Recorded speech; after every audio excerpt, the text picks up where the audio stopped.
So, as you guys can see, we have lost a player since last week.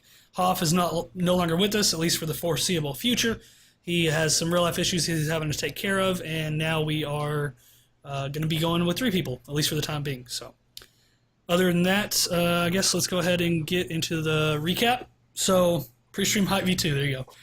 So, last time you guys started out your last session in the giant river crevice or I don't know, gape. I don't know what you want to call it, hole with a couple crocodiles. I think Lee, did you kill both of them, or was it just the one? You came down, like brained him with your staff. No, I think I killed one and then Lee killed one. Yeah. Was that how it worked? Yeah. Okay. Either way, so you guys finished off the crocs and then you made your way to the witch's house, or what you thought was the witch's house. In getting there, you didn't find anybody home. You investigated around the house. Inside the house, didn't see much going around. You guys all decided to wait outside. I believe Max waited up in a tree, making sure he was concealed, just to see if anybody was going to happen through. Max spotted some figure walking through the forest. It turned out to be a beautiful young lady named Carmela Monroe, and she invited you guys in to ask questions about these missing children. So you asked your questions inside the house, which led to all of you hearing a bump under the floorboards. At that point, Carmela showed her true image to be Astrid Monroe, and you guys had a pretty epic fight with the witch. Killing the witch, you saved Nettie Morden from the house and brought her back to Orlana. And then after that, you went and told Erden that you found some incriminating evidence in the witch's house that said LR was helping the witch. The note he took, he saw it to be true. He brought LR in, sentenced him to death by hanging, and Max then asked if he could be the one that kicked the stool out from under LR. So the day the execution came, all of you were outside watching the execution of LR, and then it wasn't LR. It was Fenric Gestal, the elven father of one of the missing children, I believe the first missing children, Muzan Gestal. And so, Max, your character has some innocent blood on your hands, even though you weren't trying to get innocent blood on your hands, but definitely not the best feeling in the world. Yep. All right, so with that, we're going to get some music going, and we are going to pick up where we left off. So, Valenwood seems to be in a panic at this point. The Watchers are all very focused on their task. They're all running, checking every house and building that you can see in sight. Fenric! A woman cries out as she rushes up to the hanging corpse. As she pushes past all of you, you can all see she's an elven woman, long black hair that flows down from the shoulders and rests at the middle of her back. She's wearing black and brown leathers trimmed in dark gray. And as she runs up to the body of Fenric Gestal, she collapses on the ground and begins to sob frantically. Guards! Cut him down! Keeper Erden yells. 3 of the Watchers run up to the platform. Two of them pick up and hold the lifeless body while the other one pulls out a sword and cleaves through the rope with one swing. So you guys, at this point, knowing that LR has escaped, the Watchers are all on high alert looking for him, and you're all standing down at the bottom of this platform. So, what are you doing? I am going to stare. Stare at what? just stare at the body. Oh, at the body, okay. Yep. 1,000-yard stare off in the distance. Yep. Alright, so I mean, you see the other Watchers. 2 of them, they're sitting there trying to hold the body. The other one cuts him down. He kind of slumps and falls over a little bit. They bring him down as gently as possible, but definitely not a good scenario. You saw the woman run up to the execution stand, and Erden's kind of standing behind you guys as well. So Homeboy's definitely dead. Like, there's no salvaging this situation. Yeah, no, he's dead. Completely lifeless. I mean, he was probably up there hanging, because it took him about 30 seconds or so to stop the convulsing, and then the body fell limp at that point, and then after that, he was probably still hanging for another 30 seconds to a minute. So at this point, he's had probably a minute and a half, 2 minutes of no oxygen whatsoever. I'm going to say CPR was probably not very prevalent in our universe. He's pretty well dead. I want to cast defibrillation on him. Go ahead and roll it. Let's see what you get. So what are you guys doing? You gonna talk to the woman that ran up, or are you gonna talk to Erden behind you? I think we should talk to Erden and see if there's anything we can do to help find LR. Okay. Yeah, What do you I guys guess Lee just like turns around. He's like, "Where would LR go?" Okay. And so you all turn around to Facekeeper Erden. He's at this point, he's in the process of talking to a few of his other watchers. As you get closer up to him, you can hear him say, "I want this town turned upside down. Search every house, every building, every damn tree. I want this traitor found by nightfall. He could not have gotten far." You see a group of 4 watchers salute him and all head off to their duties. He notices you all approaching. He begins to speak. He says, "Good, just the people I wanted to see. I have a favor to ask of all you." And then as he's saying this, you see that woman who was in front of the dead body of Fenric. She actually stands up and makes her way over towards the group. And then she says, "You're all the reason that Fenric is dead. I've lost my Muzan, and now I've lost my Muzan to this witch, and now with this you trying to seek vengeance, now I lose my husband as well. I've already accepted the fact that I would never see Muzan again, but now, Fenric." And she breaks into a sorrowful wail as her head drops into her hands. Keeper Erden tries to step up to defuse the situation. "Erna, I was the one that called the meeting. I was the one that asked for these volunteers to try to help him find Nettie. I cannot imagine what you're going through at this moment. But if you're going to blame someone, blame me. I should have kept better watch on LR. I should have watched him through the knife myself. I thought my watchers could handle a single man." At this point, Erna jumps up to her feet with fire in her eyes. She begins to yell at Erden. "Well, you were wrong, Erden. Thanks to you and your search party and these incompetent guards, I've now lost the only 2 people that mean anything in my life. You and these heroes have destroyed what family I have left." And she spits right in Erden's face. She then blows past Erden, shoulder checking him on the way off as she storms off. Erden slowly wipes the saliva from his face and he looks on towards the group again. That's gonna bite us in our ass later. Max, any comments for that? I'm just staring. So at this point, I Max... haven't gathered myself yet. Right, so Max hasn't even really fully comprehended what's happening. He's not really engaging too much in either the conversation with the wife or with Erden himself. So Erden, he wipes the saliva from his face and he said, "As I was saying, I have a favor to ask of all of you. Valenwood is falling apart as we speak. I need all of my watchers here to assist me in this time of tragedy. We'll continue to look for LR, and we will bring him to justice. But I need you to get a letter to Bowden Evanpike, High King of Roresh. I need you to let him know what has transpired this morning. I know that all of you are capable fighters now, and I would not ask this of anyone lesser. If you do this for me, I'll give you an extra 50 gold pieces on top of your payment for killing the witch and bringing our cub home. Do we have a deal?" Yes, sir. Everybody good with taking this letter? Yep. I'm good with Lee it. will just I'm still nod. Staring. All right. So he says, "It is settled then. Come find me in town hall in a bit. I'll need just a little bit to write this letter and collect your earnings. Thank you all once again. Valenwood would not forget what you have done for us. You're always welcome here." With this, Erden reaches out and shakes all of your hands, and then he walks past the group towards the town hall. So you guys are left sitting in front of this town hall, you're still in front of the town hall, but you're essentially in the middle of the city. There are still people talking amongst themselves. Some people are still looking on at the body. Max, you're still pretty transfixed on this wrongful death as well. Erden says that he's going to need a little bit to write the letter and collect all of your earnings, and then you will be able to meet him in town hall in just a bit. So at this point, are you guys doing anything else? I know a few of you have used potions or anything like that. Looking for a potion vendor, gonna go, talk to the wife. I mean, anything you guys are doing? Or are you just gonna wait until time comes to get the letter from Erden? Yeah, I personally need to wait to get gold before I can buy potions. Yeah, same here.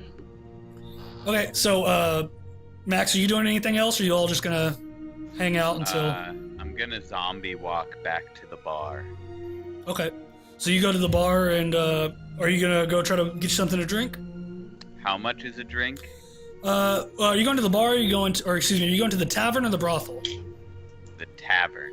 The tavern? Okay, so as you go into the tavern, the barkeep behind him, he's a human man, and he leans over and he's like, what can I get for you?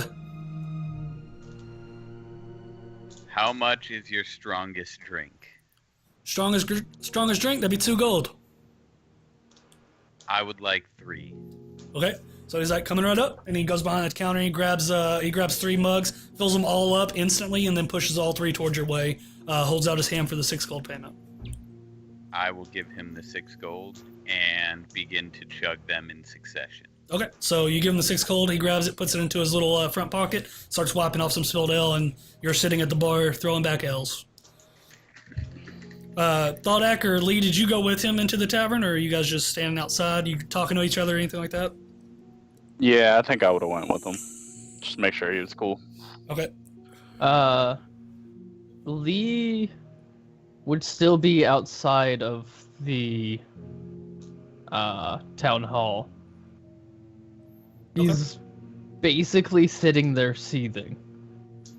Okay, so you're just focused on LR escaping? Yeah. Okay. Like, So- totally unresponsive if people try to, like, come up and talk to him. Right. So Max, you go ahead and go through one, you go through another, and you're starting on your third and last one.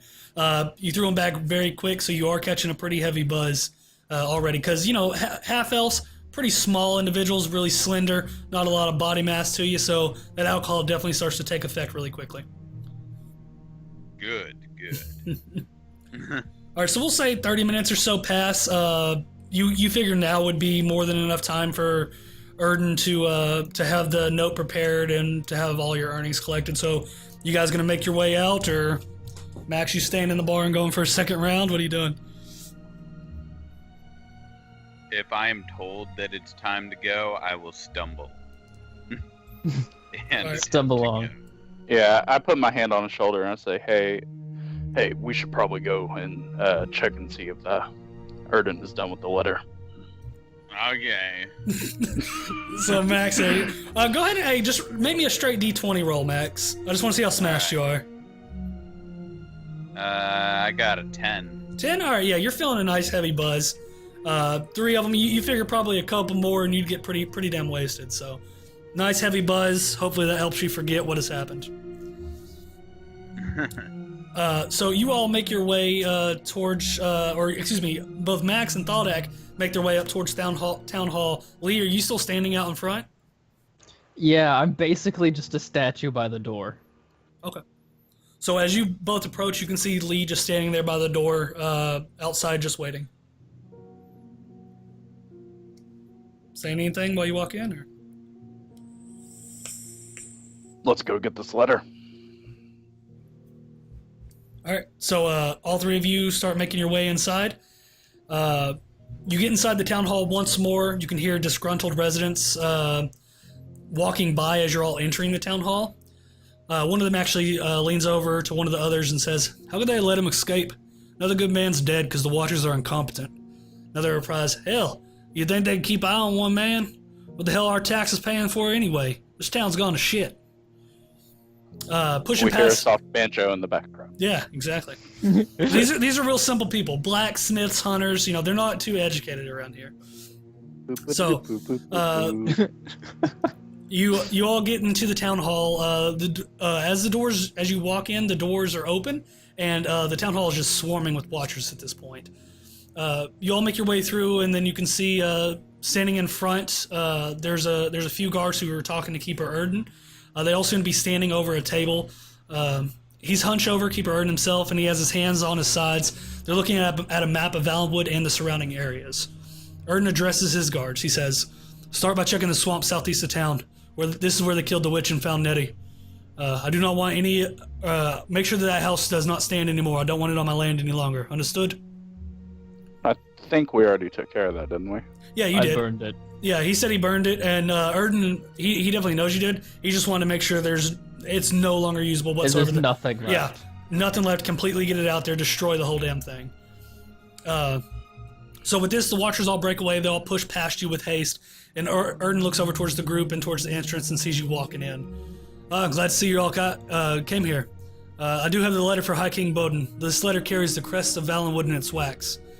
If any of the Roresh guards try to give you a hard time, just show them and tell them the news from Valenwood. I thank you all once again for doing this. I would take it myself, but as you can see, I have a little bit much on my plate. And so he says, he hands out the letter to one of you. Who's going to be grabbing it? I'll stumble forward and like swing my hand forward and grab it out of his hand. Okay, he had a little bit to drink today, huh? It hasn't been a good day. No, it hasn't. Also, before I forget, Freya. Erden calls out to a half-elven woman, and as he does, she makes her way over towards the group. She's wearing brown leathers, and she has her long blonde hair braided down towards her back. This is Freya. She is the Valenwood treasurer. And this is the group that found the girl and killed the witch. Would you be so kind to run and get their payment? Yes, sir. And as she says this, Freya walks off towards the back of the hall and disappears through a door. A few seconds pass, maybe 10 or 15. Door opens once again, and she makes her way towards each of you and hands you all a sack of gold. There's 250 gold in each of those sacks. Count them twice myself. Well, I think that does it for our business here.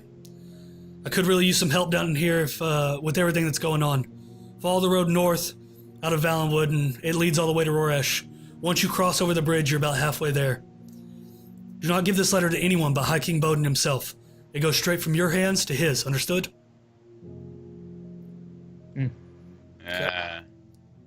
Nice. So, he says, feel free to take the rest of the day of rest. You all did a great service for Valenwood, and you all deserve it. Just make sure this gets to Bowden by tomorrow morning at the latest. Thank you all once again. I hope our paths meet in the future. And with this, he gestures for all of you to exit the town hall. Do so. I'll stumble out. All right, so Max stumbles out. You kind of trip over an ill-placed bucket sitting almost right in the middle of the pathway. You don't know how it could have been, how somebody just left that there. In all reality, I mean, you stumbled probably a good 5 foot off the pathway and fell over the bucket. Can I reach out and grab him and like catch him? Yeah, go ahead and make a... I was actually gonna say that Lee is probably falling behind him. Like, if he starts stumbling about, he just like taps him with his quarterstaff in the right direction. Okay, so you just kind of tap him left and right, guiding him through the door, kind of like herding cattle. All right. So I'm gonna kick the bucket when I run into it. All right, so you kick the bucket and it spills over. It's actually, bucket full of some water. Looks like some cleaning person that was using this bucket. They come and run, grab the bucket. I'm sorry, sir. And they grab the bucket and take it off and come and start cleaning up the spilled mess. Lee will give Max a good whack for that one. So you get a nice smack right in the back of your head with a quarterstaff. All right, I will take it. All right. No damage is taken. So you guys find yourself once again outside. It seems that the body of the body of Fenric has been taken away at this point. Most of the people are dispersed now, and seems like it's trying to go back to a normal day of work. So about what time would it be at this point? I mean, the execution was really early in the morning, so I mean, at this point, it's probably like 10-ish.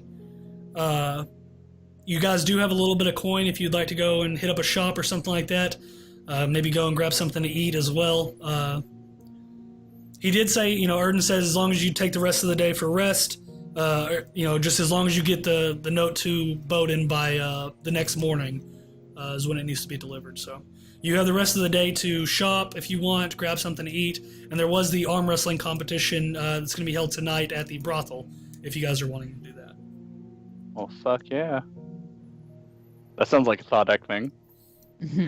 Is anybody else interested in the arm wrestling competition? I'll go to drink. Well, and they also, and Gwyneth also told you that they do take bets. So if you bet on the person that wins, you double whatever you put down. So if you bet 5 gold, obviously you'd win 10. If you bet 100, you'd win 200. So help me God, if you fuckers bet against me. All right, so as well, you got a little bit of gold. Does anybody want to buy some health potions, new weapons, arrows? Everybody good on everything, or? I would like to buy some arrows, and I also want to talk to someone about buying a horse. Okay. So we'll go with arrows first. Anybody else looking for anything else? Yeah, I need potions.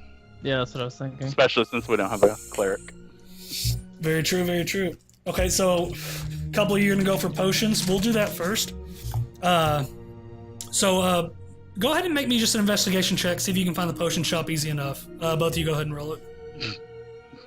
I can't fucking see a potion shop to save my life. We're 11. actually gonna switch up music here once again. Actually, there's no music playing in Discord. Is there not? Where am I hearing this music then? You're hearing music? Yeah. Oh? Do you have face melted? Muted? No, I don't. That's weird. That's Okay, weird. carry on. All right, cool.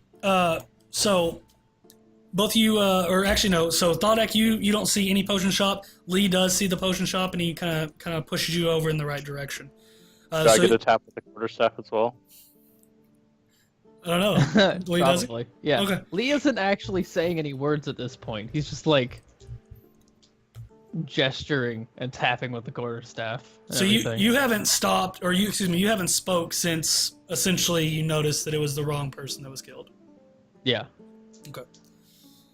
So he gestures for you to make your way over, and going up, you do see another human man sitting behind just a little, very modest cart with a few different potions sitting up top. And he says, "Come on, come get your potions. Come on, come on. The great best potions in town. You two, you look like you need some potions. What do you need?" What do you have? I have a lot of different things if you have the coin. We got healing potions, we got potions that'll make you breathe fire. Potions that'll make you invisible, potions that'll heal you even better. How much are your basic healing potions? Our smallest healing potions run about 25 gold each. If you buy 3, you get a 5 gold discount. All right. I will take 3, but make that a 10 coin discount. Go ahead and roll persuasion. He's already given you a discount. That is a 19. 19? Wow, shit. He looks at you and he's like, all right, we can make it 10 gold. So that would have been 75, so that's going to be 65 gold from you. And you can mark that gold off, and then you now have 3 potions of healing. He looks at you, and you, dwarf, what do you need? Same. Okay. Yeah, he's feeling good. You know, he already gave your friend the same discount, so he'll give you the same discount as well. So he gives you the 3 healing potions, and you can mark off 65 gold.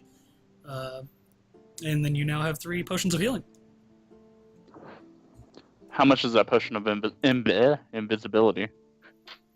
That's 500 gold. Okay. Thank you. Anybody else? Anything else?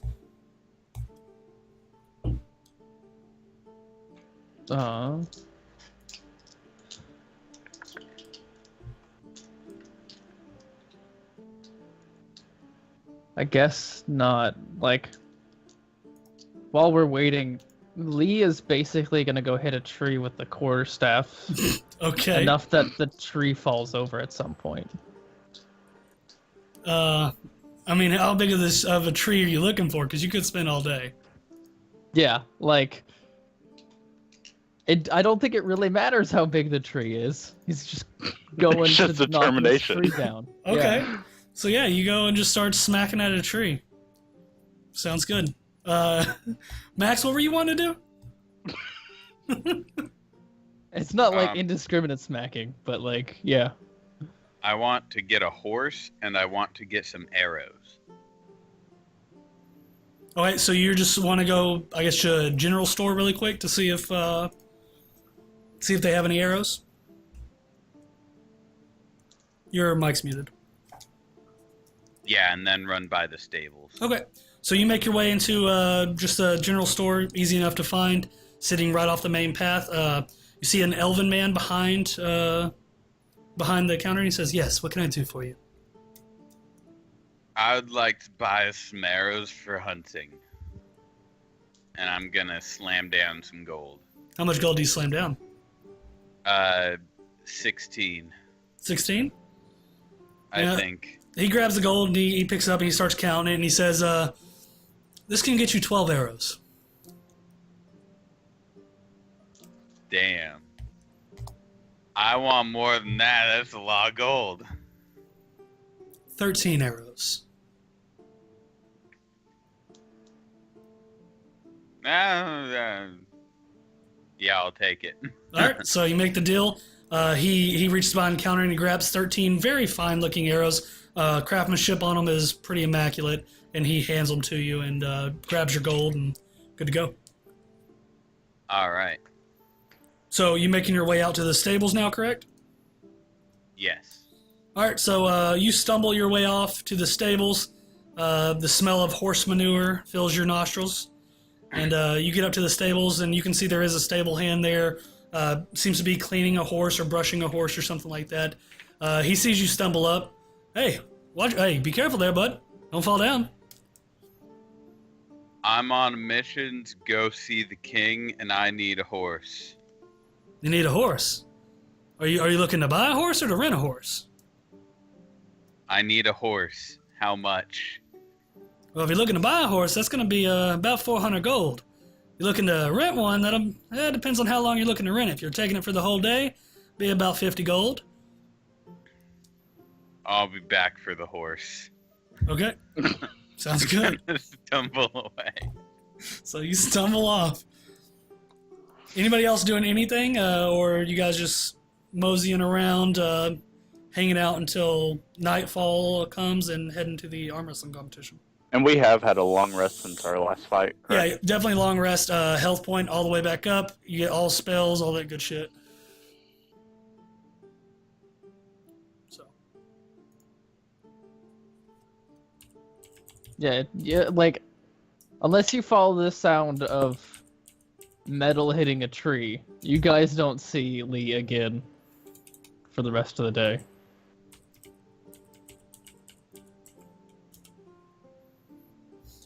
All right.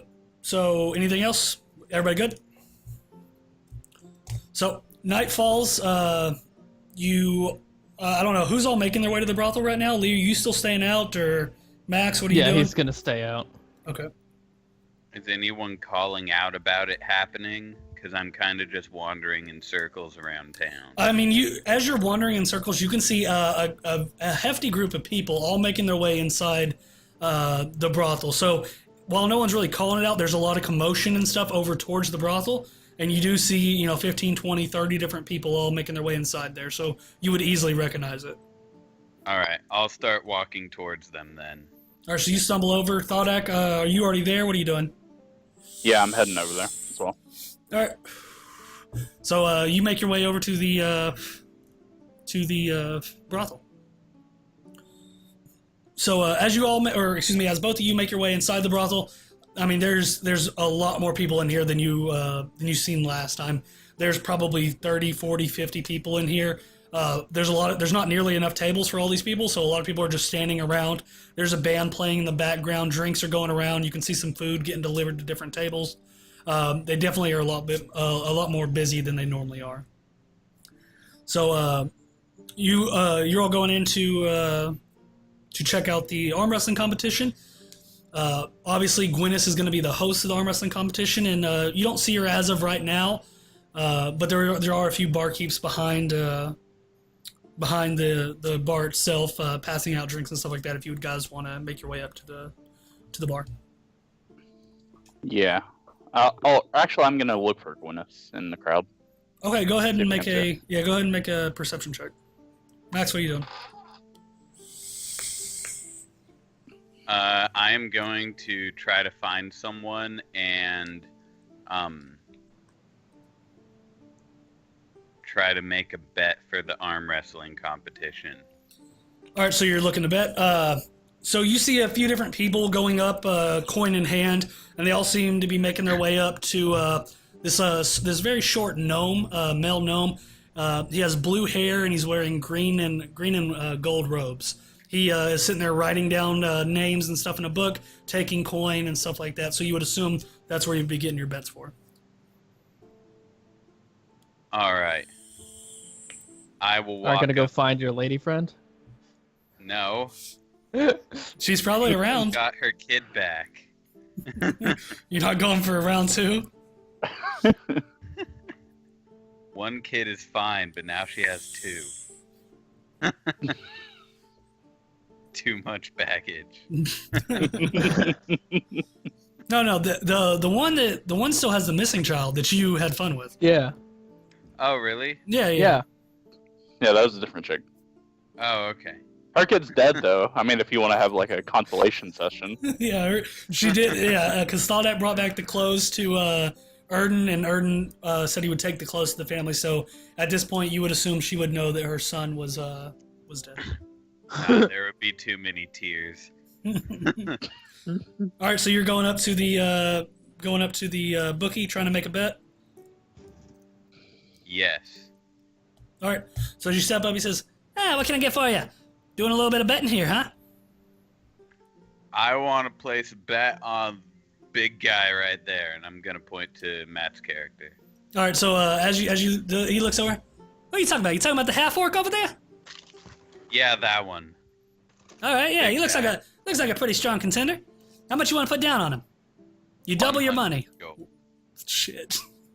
Was not expecting that. Okay. He He is going to get that fucking horse. yeah, so he kind of take, his breath. Like, 100 gold. That's a lot of gold to put down. You sure you want to do that? Absolutely sure. All right, well, I'll put you down for 100 gold. And he starts saying, what's your name again? Maximus Blair. And he writes down Maximus Blair. Okay. All right, and so I need the gold now? All right, I'll give him the 100 gold. All right, so you give him a sack of 100 gold, and thank you, kind sir. And he puts it into his pocket. Next, and kind of brushes you aside. So my perception check was 4 to find Gwyneth. You don't see her yet. Okay. So do I see someone who looks like they're directing like the sign-ups of this shit? Is it the same? Yeah, gnome? over to the So I mean, the gnome is over on the right taking bets. Over on the left side of the bar, you see another guy, human man, standing there with the list, and you would assume you can see a lot more of the what you would assume to be contenders, a little bit bigger built, standing over there next to him. So you would assume him to be the. All right, I'm going to go over to him and sign up then.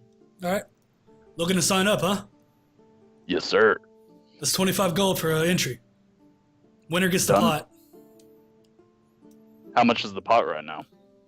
Pot right now. He looks down at his list. 125 gold. Deal. All right, so he go ahead and what's your name? Thar'dia Bloodseeker. Thaldak Bloodseeker. You new around here? Yeah, just in town. All right, well, good luck to you. And he reaches out his hand for the gold. I hand it over. All right, so he grabs the gold. And, looking around, you can see that there are a few other contestants. You see another human man, tall, blackish brown hair. He has a scar on his face, slides over his chin, wearing pretty common clothes. You also see a male dwarf, short, fiery red hair and beard. Beard is braided down to his stomach. Second human male, medium build, blonde, flowing locks. Looks to be a noble of sorts, wearing very fine clothes, fine linens. Doesn't look to be the biggest of guys, but definitely looks like he comes from money. And then the last person you see standing over there is a half-elf man, tall, black hair pulled down into a ponytail. He's wearing a bow that's strapped across his chest. So you would assume them to be the contestants. I'm going to walk up to the dwarf and say, "Hey, I like your beard."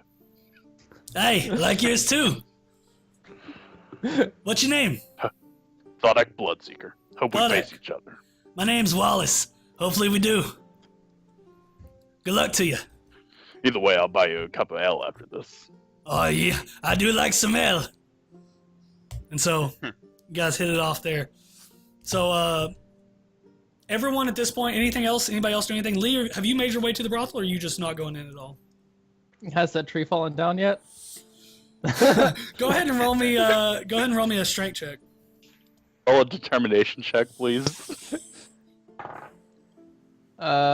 Strength check. We're looking at 19. 19? Yeah, man. I mean, it was a medium-sized tree, but you've whacked at this tree for probably 2.5 hours, and it has finally given way and fallen down and cracked. So, I mean, its diameter was probably 6 inches or so. So, I mean, it was a pretty hefty tree, and you put in some work to get that tree down. You're just, I mean, you're completely drenched in sweat now, tired. Your arms feel like they're about to fall off, but mission accomplished. Yeah, all right. Lee feels better now, and he'll go to the brothel where he assumes everybody else is. All right, so like I can just imagine Lee's hands are just covered in blood from swinging the staff over and over again. Probably. You do what you gotta do. All right, so you make your way to the brothel. As well. Lee kills trees. Well, man, thank God you guys don't have a druid in the party. He would fucking hate you. All right, so you make your way to the brothel as well. So, you making any bets, Lee, or are you good? No, Lee will just watch, basically. You're not signing up, Lee? I would say for you, you could use dexterity if you want, just because you have really good technique. If you didn't want to use your strength modifier, so if you wanted to, up to you. My dex and my strength are actually the same. Oh, are they? Okay. Yeah. Well, then it's just up to you. Yeah. No, he's pretty tired. His hands are bloody, and like he's walking around now with just his like shirt tied around his waist. All right, so and he's just like he's just here to watch at this point.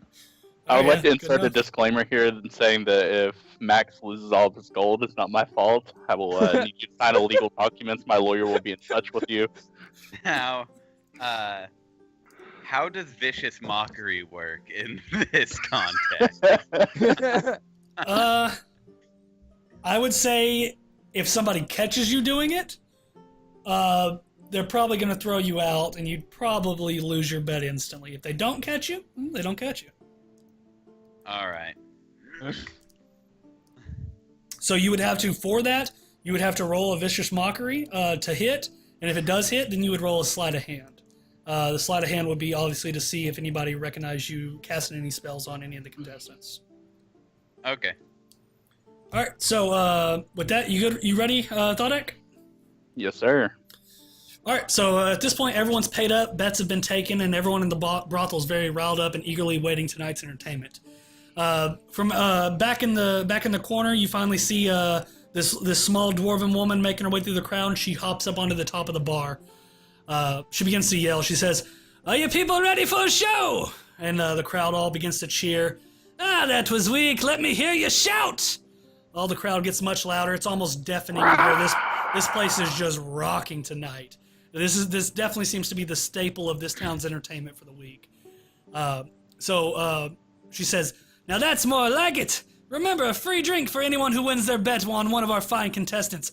And we have some damn good ones tonight." And with this, she points over towards the group of contestants, towards you, Thodak, with the other contestants there. A few of them start raising their hands. One guy throws up a fist pump, getting the crowd ready. I'm just standing there stroking my beard. All right, so you're just sitting there, just stroking that beard. You actually hear one guy who's like, "Oh, damn, that half-orc's got a nice beard." So you're good to go. And so as she points over towards this, all the crowd cheers, but some look, you can start noticing there are a few that seem to be a little bit confused. One resident actually yells out, he says, "It was the champ." "Oh, you want the champ, you say?"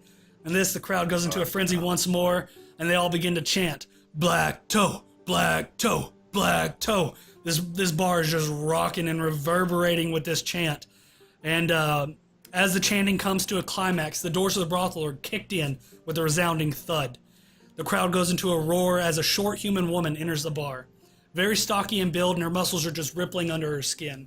She seems to have on very common clothes with blonde hair that is cut high and tight. She walks past a random table and grabs the ale off of it and throws it back in one fell swoop. Gwyneth looks to the rest of the crowd. "Well, now that all the contestants are here, let's get this party started." A deafening scream once more takes the brothel, and it's now time for the show. So Gwyneth starts matching a couple contestants up. She grabs one of the human males and matches him with the other. And then she grabs the half-elf male and matches it with you, Thaldak. And then she takes the dwarf and she matches it to this lady that just entered the room, the champion. Damn it, I don't want the dwarf to lose. So let's see for them real quick. Let me see. Hold on.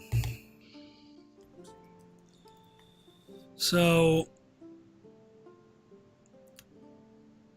Can I do a check to find out how strong looking the half elf looks? yeah, go ahead. Just make a Alright. general perception check. Okay.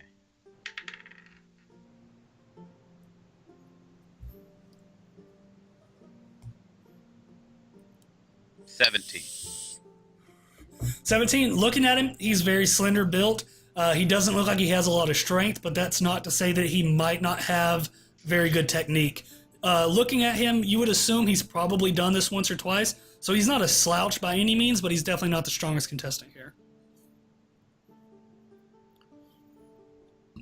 All right. I will walk up behind Thodak and be like, "Go get him, buddy," and like massage your shoulders a little bit to give you one of my inspiration dice. Oh, okay. Fuck yeah. So you give him a nice shoulder rub, and Thaldak, you're just really feeling inspired from that shoulder rub, and you get that D4 to take for inspiration. D4 or D6? It's a D4, I believe. It's a D6. Is it a D6? Okay, my bad. D6. Yeah. Sweet. And also, hold on. Let's get some. Oh damn, where is it? My bad.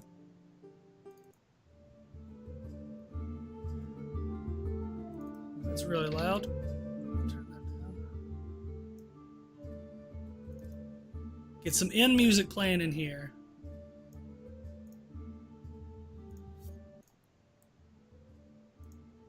All right, so Thaldak, you are going to be going against a half-elf. So, the half-elf sits down at the table, and he puts his hand up, and he says, "Good luck to you." Good luck to you, sir. All right, so he holds his hand out. You getting ready to grab his hand? Yep. I'll go All ahead and take it. So you grab his hand, and I mean, he feels pretty strong. I mean, you can tell right away that, at least from his grip, he's not nearly as strong as you are. So you're feeling very confident about this matchup already. Like, does my hand just like completely envelop his? Oh yeah, I mean, your hand is at least twice the size of his hand. He looks a little intimidated, but he's not trying to show it too much. You can start seeing a little bit of sweat drip down his brow. You guys are just sitting there looking eye in eye. There's not a lot of half-orcs around here, so intimidation factor might definitely help you out. Gwyneth comes over and she grabs it. She's like, "All right, first one, you guys ready?" The crowd goes into a roar again, and she says, "All right, in 3, 2, 1, wrestle!" And she lets go of the hands, and boom, let's get a strength check going. Oh, shit. Oh no. What do you got? That's a 15. 15. Wow.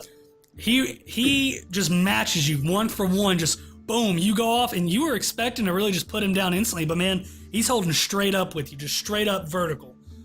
He rolled a 15 too. He rolled a 15. Yeah. So go ahead and roll a next roll. That is a 17. 17. So, he was a little stronger than you were anticipating, but you're going to show this elf who you are, and just you give it a little smirk, and then just, boom, take him down to about 3/4. He's just barely hanging on, just a couple of inches off the table. So let's go ahead and make another one. You're gritting your teeth, you're rolling. Oop. That is a 7. 7. He's just holding on, just 2 inches off that table. He's just not giving you that last couple inches. Go ahead and give it again. That's a little better. 13. He yells out. He just gives out. Oh yeah, do you want to use your inspiration? Yeah. Why not? Alright, go ahead. No. I'm gonna hold it for later on. If I get later. Yeah, that's fine. You hold it. He just lets out a huge yell, and he just whips his arm straight back, centered. You thought you had him, and he just comes straight Yeah. back. Some strength he had reserved you were not expecting. He rolled a natural 20. So, Oh, wow. Gotcha. all right, let's go again. That is a 21. 21. You were just letting him really do that. You didn't want to feel him too defeated. And just boom, right back to 3/4. He's 2 inches off the table once more. He's grunting, face beet red, neck veins are just popping out. Go ahead and give me another one. Come on, baby. Motherfucker. 10. 10. He slowly starts bringing it back. Doesn't quite get fully vertical again. Let's go. That is a 6. 6. He takes you down to a little bit less than 3/4. You probably got about 5 inches till your hand's off the table. Oh, shit. Go ahead and roll it. Use the inspiration. I will. Natty 20. Yeah, with this, you just give him one last grin, and you just come over and slam straight down on the table. You can hear a resounding crack of the hand. He pulls his hand back. He starts shaking it. He starts. Oh man, it's bad. You slam the shit out of him. He rolled a 3. Did his knuckles bust on the table? Oh yeah, there's definitely a blood stain on the table there, and the crowd just lets out this huge roar. They start chanting, "The deck, the deck," and you're feeling pretty damn good about that first round. I let out a nice roar. All right, so you roar to the crowd, and a few of them actually start stumbling backwards. They get a little frightened, but good to go. So Sorry, I saw the blood, kind of barbarian stuff. the next match, you look over, and it is this human woman against the dwarf. Gwyneth goes over, and 3, 2, 1, wrestle! And then the crowd erupts, and instantly she slams the shit out of this dwarf. Just slams his hand down. He's looking flustered. He doesn't know what even happened. His face goes beet red with embarrassment. Everyone starts laughing. Drinks are going around. And he got beat very promptly by her. Damn. She's not playing. So, with that, she is then going to go to the human male. And you are going to be going towards the other human male. So am I going towards the fancy looking one? Yes, the fancy one. So she has the common one and stuff like that. You know, common clothes, looks a little bit like a farmer or something. You have what seems to be royalty in your presence. So you both sit down across the table, and he says, "Good luck to you, sir." I just roar again. He kind of, his eyes go wide, and he kind of like, "What the fuck have I got myself into?" And so he's like, on second thought, you know what? And he starts to get up, and somebody grabs him, pushes him back down. And they're gonna make sure he plays this out. So he kind of gives a big swallow. You can just see that Adam's apple just go down, and he puts his hand on the table. His hand's just shaking at this point. Now, would him and I know who each other are because we're both nobility of this area? He's nobility of Valenwood and Roresh, the surrounding area. You come from a little further away. You might have seen him in some social circles, but I mean, you guys probably wouldn't be friends or anything like that. No. But he would have at least heard about my family. Yeah, he probably knows of your family. Family that kind of. Yeah, because I mean, as far as where you are, where your family came from, you're probably 5 to 6 days walk from here, maybe a week's walk. So word gets around. He's at least probably heard of your family name. Okay. I want to try to intimidate him by saying, "Watch out, boy, I'm a Blair. You don't want to look like a fool in front of me, do ya?" All right, so go ahead and roll an intimidation check. Go ahead and roll it with advantage, too, because he does know of your family. He's also scared of thar'dia. Yeah. That is a unnatural 20. Unnatural 20? Yeah, he looks over to you, and his eyes just go wide. "A Blair? Oh, God." And he's not liking this whatsoever, man. So he's actually going to have disadvantage on his first roll, just FYI. So, just before this starts, I am going to go ahead and rage. Okay. Sure. Oh, Sure. God, get advanced, so... You have advantage in all strength checks and or saving throws. Holy shit. Okay. You would have to take damage or attack somebody to keep that going. So that's only going to last for one round, just to let you know. Well, can a arm wrestle be considered an attack? I don't know about that. Can I slap? I think you have an advantage. I think you have an advantage on all of the rolls. It's a little OP. So I'm gonna say you can go ahead and use one rage now, or you can hold it and have both in case you possibly come up against the human woman. Do you have a dagger? You do If you had still a dagger, have the... you could look like a complete madman. Just keep stabbing yourself as you're arm wrestling. You, I don't man. think the DM likes it. No, go for it. Yeah, fuck it. All right. That's Yeah, right. I guess the thing is, would Thought actually do that in order Yeah, to win? honestly, he probably fucking would. All right, I like Thought. All right. So Thoughtak's a pit fighter. I mean, he's used to pain. you go into a rage and Crazy guy. you go into a rage and then you just grab this dagger and you flip it up in your hand and you just stab it down in the leg. Like, maybe not full on stab, maybe just slice a little. No, full on stab. You take. What's your strength modifier? 3. You take 8 damage. Okay. So, boom, 8 damage right into your leg. Go into a rage, and this guy, he doesn't know what the fuck's happening. Right, the rage. What? That's halved because of the rage, correct? Yes, piercing damage. So you take 4 damage. Okay. All right, Can't even and so deal damage to you yourself. grab his hand, he grabs your hand, and Gwyneth is like, "Oh, haven't seen that one before." All right, 3, 2, 1, wrestle. And you guys are off. We're gonna pick a new D20. Let's go with this one. So he has disadvantage on this first one, and you do. He rolled a natural 1. Huh. That So- was a 12 on my part. Yeah. So you throw him 3/4 instantly, and this guy, he's looking around, he's sweating, he doesn't know what the fuck's happening. You're just stabbing yourself in your leg. There's blood coming out. There's blood on the table. There's a Blair watching. He is fucking flustered. He's just gonna go ahead and let you. shake my head like. You could feel him holding it, and then you can just feel his muscles completely lax and just give away right to your slam. You can tell he just let you win. He's like, all right, good job, chap. And he shakes your hand, he gets up, and he just practically runs out of the brothel himself. And so I with shake my that, head and stroke my beard. so with that, crowd goes into a I roar stroke again. his beard as well. Okay. wow. The deck. Everyone's screaming, chanting your name. You got a dagger just hanging out of your leg. You give a roar, the dagger kind of just flings back and forth in your leg. It's a horrible sight. All right, so next, you look over and you see Gwyneth go over to the other table. Once again, 3, 2, 1, wrestle. And then you see this woman going against the other human man, looks to be a farmer. And yeah, she takes him down to about 3/4, and maybe 3 or 4 seconds later, slams him on the table as well. So definitely not looking too good for you coming up next round. Everyone starts going crazy. Black toe, black toe. You got people on your side. The deck. And it's just these accumulating into this giant just frenzy. You got people on your side. You got people on her side. Some people are really looking to see the champ be bested here tonight. Others just know 100% she's going to win this. So it's these two opposing forces, and she gets up and she kind of moseys over to your table. She kind of gives a little shrug, cracks her neck a little bit, and sits down, puts out her hand. Let's go, half-orc. Let's do it. She spits in her hand, sits it up on the table.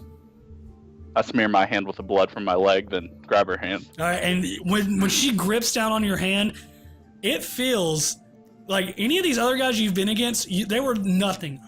Her hands are some of the most strong hands you've ever felt. Like you get that little hint in the back of your head, like, oh shit, we might be in a little bit of trouble here, boys. You got the hands of a half-orc. I approve. And you got the hands of a dwarf. Damn! So she's throwing out a little bit of shade at you, man. All right, so Gwyneth comes over and she's like, "Oh, you guys ready for the championship?" Everyone just goes into this huge roar, deafening once more. You see people sloshing. There's come some last-minute bets over in the corner while nobody's looking. Coins are fumbled around, and everyone in here seems pretty pumped for this. Gwyneth grabs your hand. She says, "This time, we're going to do it for real." She pulls the dagger out of your leg. And no more dagger for you, buddy. So, you ready to go? Yeah. All right. 3, 2. The crowd's chanting with her. 1. Everyone just erupts. Wrestle! And then, oh man, it's going on. It's going down. So has my rage fully faded? Your rage has faded right now. You still have your second rage if you want to get advantage on that first one. Alright. But you do also have the inspiration die, and I have more to give out once that one's used. Okay, cool. Alright, so strength check. Yep, go ahead and give me a roll. And I am raging. Yes, you are raging. Oh, good thing. That was a crit fail. That is a 21. 21. With that, her grip starts going a little bit down. Or you can see her arm just shaking. Her veins are popping out through her neck, but you are slowly starting to take her back. Let's go ahead and make another one. Wow. These rolls are not the best. That's a 22. With that, she starts going even further, a little bit less than 3/4, but man, you're feeling like you got the best of her. She had a good grip, but you're thinking she just doesn't have the throughput to finish it off. Go ahead and roll it again. Use the inspiration. I will. I certainly will. 5, 6, 7, 8. That's 12. 12. And with that, she brings it straight back up, just with this huge girdle, and brings her right back up to half. Go again. That is 18. 18. Yeah, once again, you start going a little bit further over towards her side. It's just a back and forth between you two right now. Go ahead and roll it. 14, 15, 16, 17. 17. Barely making way, getting her down closer to 3/4. That is a 5. Well, she rolled a 6. So Damn. she barely starts coming back. Pretty much no movement whatsoever between the two of you. Both your arms are just rippling, veins shooting through, sweat coming down, just pouring off both of you. Everyone in the crowd is just going crazy. You got this, man. You got this. Push through. Can I give him another inspiration? Yeah, go ahead. You touch him, you give him another inspiration. You just feel this surge of energy hit your body. Thank God. I will whisper, I believe in you. It's a little weird. It's a good thing Sadak has his own bardic fucking cheerleader. What'd you roll? With inspiration, that brings me up to a 12. 12. With that, she comes back to halfway once more. Oh, shit. Gotta start rolling good, bud. Roll them again. That was a fucking natural 20. Really? She natural 22. Like legit shit. Though. Straight up natural 20. Wow. Alright, so you're still holding her right at about 3/4, man. Let's go again. Oh, this is fucking legit. 9, 12. 12. She slowly starts coming back up. Jesus Christ, would somebody go? Oh, okay. Natural 20 again. Oh, I rolled like an 18. Fuck you. So with that, you're pushing her down. She's about 2 inches off. She's just giving everything she possibly can. The crowd's going crazy. People just screaming her name, trying to get her to come back. One more. What do you got, Thodak? 10. She brings you right up to about 3/4 again, about 5 inches off. She's getting her second wind. No. 14. Brings you right back to half. She's coming in deep. She's letting out a scream. That's a 22. 22. Back to 3/4 for you. You just really quick slam her back down, putting her in her place. Is the crowd just going fucking Oh crazy? yeah, the crowd's going fucking stupid, man. They've never seen someone give the champ this much trouble. Oh, son of a bitch. 6. 6. With that, she comes right back up to straight up and down. And these are just supposed to be strength checks and not saving throws, correct? Correct. That will be a 16 for me. 16. She starts pushing over a little bit towards your half, not quite 3/4, but she's pushing you over. Oh, shit. That was a good roll. Dude, I'm rolling so fucking good right now. That was a 23. No, I'm sorry, 22. Excuse me. She rolled a 20, so non-natural. But you bring it right back to half. Jesus, man. I did not expect this to take this long. This is a real ass fucking arm wrestle match. Yeah, you guys have been going steady for at least 2.5 or 3 minutes now. That is a 17. 17, you push her down to 3/4, about 3 inches off. Let's fucking finish this. Finish it. I'll yell, finish her! Does that And get offer up my last inspiration die if you didn't Okay. use the other one. Or if you already used the other one. Yes. Okay, so Alright, so you get inspiration. let's say 27 to finish it. Jesus Christ, 27? Natural 19. Oh my god. So yeah, with that, finish her! You just have this bard yelling in your ears, it just rings through, and you just look at her, cold stare, and just slam her as hard as you possibly can. And Dixon, you are muted just so far. You slam her as hard as you possibly can, and then, oh man, crowd just goes fucking into a frenzy. Some people start throwing their drinks against the walls. Damn it! You know, just now they lost a lot of money, and others are just ecstatic that somebody has beat the champ. 3 guys come up under you and pick you up on their shoulders, and they hold you up, and everyone starts chanting thar'dia. Thar'dia! Thar'dia! And you have bested Dagala Blacktoe, champion of Valenwood. Shit on Dagla. And so I want my winnings. So they let you down, and Gwyneth grabs your hand. You know, she has to reach up for your hand. She is a dwarf. She reaches up and throws it up as far as she can. You're probably sitting there, you know, just a little half-handed right there. But she throws it up as high as she can, and she yells, "Everyone give it up for Thar'dia! Bested Blacktoe tonight!" Crowd goes into another frenzy. I let out just a ridiculously loud bellow. All right, just the loudest scream you've ever accomplished in your life. And it just rings out. You swear you can almost see the windows just shaking in this place. She continues to yell. She says, "Don't forget to collect your winnings for all the ones that won their bets. Thar'gia will get you all sorted out. As for the champ here, I'm gonna take him out back, and I'll take care of him myself." And she starts grabbing your hand. And she leads you off towards the back of the brothel. Oh fuck! I'm gonna get knifed. And so as she says this, Or maybe Gwyneth gives you a wink, and then she continues to escort you outside. The crowd starts going crazy with this, whistling and shouting. One yells out, "How about you take care of me next, sweets? Give me some of that dwarf lovin'." Yells out to her. She looks back and she says, "Who do I look like, you whore of a mother? Take care of yourself."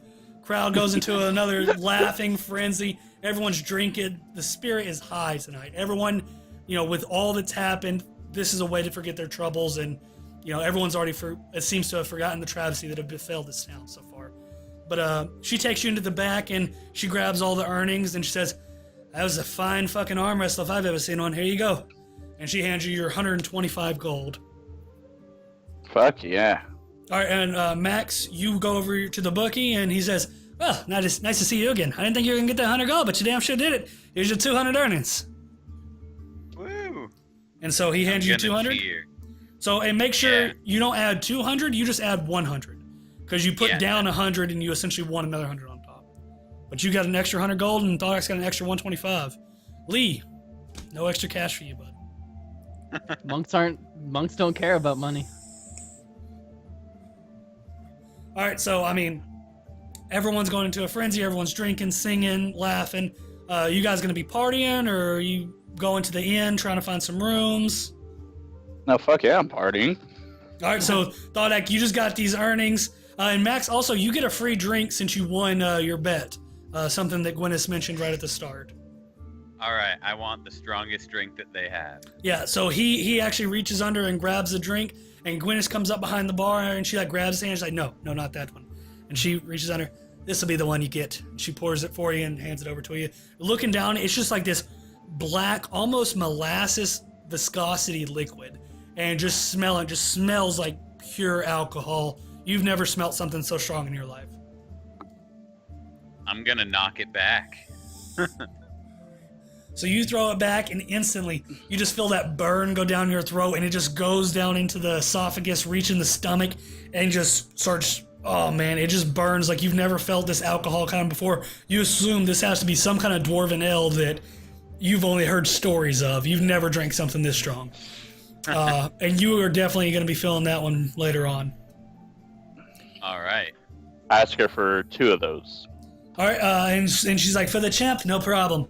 She grabs it, free of charge, and she just slides them over to you. So I take one and walk it over to the dwarf and set it down in front of him. All right, he's over there, you know, he's talking to some of his buddies, like, "I don't know, man, she's just so damn strong." Hi. Oh, hey, how are you? Thar'dia, right? Yes, sir. I came here to fulfill my promise. Slam the glass down in front of him. Oh, that's that dwarven stuff. Oh, you know I like that. Thank you very much. Here's to you, chap. He throws it back, and you see some of it start dribbling down his beard, just slowly creeping itself down. And he slams it on the table, and he says, wipes his beard. I thank you for that. If I ever have any work, I'll come to you first. You seem to be the one that can get stuff done. Yes, sir. Me and my companions. And I do the same. I follow his suit, throw it back. All right, so you throw yours back as well, and seems that you've made a buddy tonight. Sweet. And his name was Wallace. Just FYI. If you're Wallace. wondering. Wallace the dwarf. Yep. Big old red beard, hard to miss. He's probably here at least 3 or 4 nights out of the week. He likes him some brothel action. So, you guys party through the night, get just completely fucking hammered. Both of you, go ahead and roll me Constitution saving throws. Let's see if you're throwing them up. That is a 12 for me. I also got a 12. Yeah, throughout the night, both of you, that dwarven ale is just not sitting right, and both of you, at separate times, not at the same time, find your way outside multiple times and go ahead and pass a few chunks. But there's many other bar patrons that are doing the same. No one's judging tonight. Everyone's having fun. So it's almost, I mean, it's just straight up college party, togas. It's fantastic. The atmosphere here is amazing. So party through the night, continue drinking on, all that good stuff. And you passing out at the brothel, or are you going to find the inn for a room? I would like to attempt to find the inn for a room. Okay, so Same here. both of you guys stumble your way over. I'm assuming Lee's sitting there with the quarterstaff, walking both of you over towards the end. He's basically being their DD today. Okay, so he's taking care of you guys tonight. He's the DD, and he gets you all in there. It's gonna be 2 gold per room. If you guys want to bunk up and share on room costs, or you can all take your own, just whatever you want to do. I just passed out in the foyer. Okay, so you just go up, you sit at the bar, go ahead and put your head down, and you just pass out right there. The barkeep, he looks at you. He's not really going to throw any contest to this giant half-orc that's already drunk, so he's just going to let you sit there. Max, what are you doing? I'm going to get a room. All right, so you get a room. You very stumbly make your way up the stairs, practically fall into your room, and pass out on the floor. I'm going to attempt to shake off as many of my clothings in the process as I can. Go ahead and roll me a as performance I'm check. trying to pass out. Performance? Yeah, let's see how much you get off before you pass out. I got a 22. Man, you go stark naked, just balls hanging. You are as free as you could possibly be right now, man. And Lee, I'm assuming you make your way up to your room? Yeah, and I'll slide the bartender an extra gold for Thar'dia there. All right, Good and man. so he takes it, he looks over, and he says, "You're a good man. I appreciate it." He takes the coin and puts it down in his pouch. And so you make your way up to your room, and everyone going to bed? Yeah. Yeah. All right, let's go ahead and change the music. Would this be a good time to take a short break? Yeah, we can easily take a break here. Grab a drink, take a piss, whatever you need to do. So we will be back. I know there's no one watching, but we'll be back in probably 5 to 10 minutes, and we will see you guys then. So until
we are back.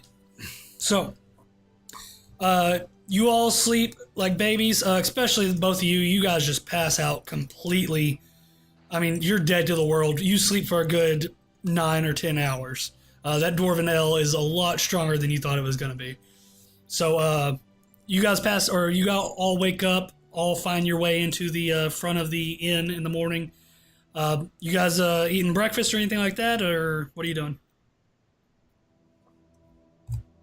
Yeah, I'll get some breakfast. All right, and so Yeah. he's cooking up. You can smell it. He's cooking up some fresh eggs. He has some bacon or some pork slabs, which you would assume to be thar'dia's bacon, being cooked up. Smells delicious. He's got some bread being made as well, and he looks to you. He's like, "That'll be 3 gold for food." All right. Yep. All right, so everyone's getting a plate. Everyone's getting a plate. Go ahead and mark off your 3 gold, and he passes out 3 plates to all of you. You all start eating, and honestly, this is one of the best meals you've had so far. You ate some weasel meat at the witch's house, but it was nothing like this. This is just straight southern home cooking. Tastes really fucking good. Really good food. So you all eat up. You get full and start rising up and waking up. Everyone's getting ready for the day. You are tasked to take a letter to Bowden this morning, and it's about a 4 hours travel to Roresh from here. And Erden told you guys leave north out of Valenwood. Once you hit the bridge, you're about halfway there. So, you guys doing anything else before you leave out, or are you all leaving out? Everyone good on potions and everything? Yeah, I feel like it should be. I want to stop by the stable now that I'm sober. Okay, so you make your way back up to stables. Luckily, it's on the same path up north. It's at the north entrance that you guys are already making your way up. So you all 3 walk up to the stables, and you're greeted once again by the stable master. Back this time. Seem a little bit less drunk now too. Sir, I have 200 gold pieces, and I would like to buy one of your horses. 200 gold's a little low for what I normally sell my horses for. I'll give you 200 gold, and if you ever need anything taken care of, you can call upon us, and we will take care of that for you. He looks towards the rest of the group. Go ahead and make a a persuasion roll. I also want to gesture with my signet ring that shows my family heritage and say, I assure you I can be trusted. I am a Blair. Are you a Lannister always pays their debt kind of guy? I might be. Okay. So he sees it, and the crest is very recognizable. As I said, where you're from. I believe you're from Redwater, correct? Yes. Yeah, so Redwater's not too far away from the main city of Roresh around here. The crest is definitely known in this part. So go ahead and make that with advantage because of your family name. Okay, so just a sec. So 19. 19, he looks at you and he's like, all right, 200 gold it is. If I have any work for you, I'll let you know. And he holds out his hand, go to shake for the deal. All right, I will shake his hand and I will hand him the 200 gold. All right, so he grabs it and he looks over his horses and he says, "This is my strongest horse here. I can't let you have that. She's my day to day, but these other 2 you can pick from." And both of them, they're both fairly tall. You would assume them to be probably 4 to 5 years old. So I mean, they are mature horses, but they do have a long time to grow. So one is white with brown spots checkered all the way down itself. The other one is completely black with a little bit of white on its chest. And are they male or female horses? The black one is a male, and then the white one with the brown spots is a female. I will take the black one. Okay. So he grabs the gold from me and he says, "All right, she's yours." And he's yours. And he throws up a saddle on it. Saddle just included in the price. He says, "Take care of him. He'll do you good. He comes from good stock." Thank you very much. I will. All right, I'm gonna get on the horse. So you jump up on the horse and go ahead and mark off 200 gold. Can I interest you other 2 in a horse? Yes. Keeper Erden has tasked us with going to Roresh with urgent news. Is there any way you could spare 2 horses so we can get there quicker? Are these just for rent or are these for purchase? I was hoping that you could lend them to us. Okay. May I see the letter? Yes, yes, I Max handed. has it. I will pull the letter out and hand it down towards him from the top of the horse. Okay, so he reaches up and takes a look at it, looks at the crest, knows obviously it's Valenwood's crest, and he says, "All right, I suppose I can do that. If Erden has tasked you with something, I will lend you 2 horses for now. Just make sure they're back within a week's time." If I don't deliver them myself, I will send someone. Okay, that'll work. Thank you. And so he obviously takes you over. Thodak, your horse is a little bit bigger built than the other ones. As you are a half orc, you need something a little bit more sturdy. This horse is mainly like a blondish color, or a few white spots decorated sides. And Lee, your horse is once again, it's the white horse that was also offered to Max, the white female with brown spots on her as well. So all of you have horses, and Max, you have bought a horse, so you have a permanent one. Other 2 are Lynn's, and he's asking them to be back in a week's time. With that, everything included, and he says, just make sure you keep them fed and watered. Will do. All right, so you guys all have horses. Anything else, or are you making your way towards Roresh? I would just like to note that I'm renaming my horse. Its new name is Lord Thaddeus, King of the Jungle? Oh, okay. Justal. Nice. Okay, so we'll throw I was that. expecting some dumb shit from you. Wow, that's mean. That's so mean. Not everything I do is dumb. I was My, expecting like Some of it has Shadowfax or Shadowmare or something. I was thinking of Shadowfax, but there wasn't a clear white one. so yeah, you got Justal the horse now. Like I said, 4 to 5 year old. Believe I'm not good on horse terminology. Isn't it a mare? A mare is a dude. Yeah. No, mare's the female. What's a mare? Very- Stallion. My bad. So you got you a nice 4 or 5 year old stallion named Justal, and you're ready. So to go. we live in Texas. That's a crime against your heritage.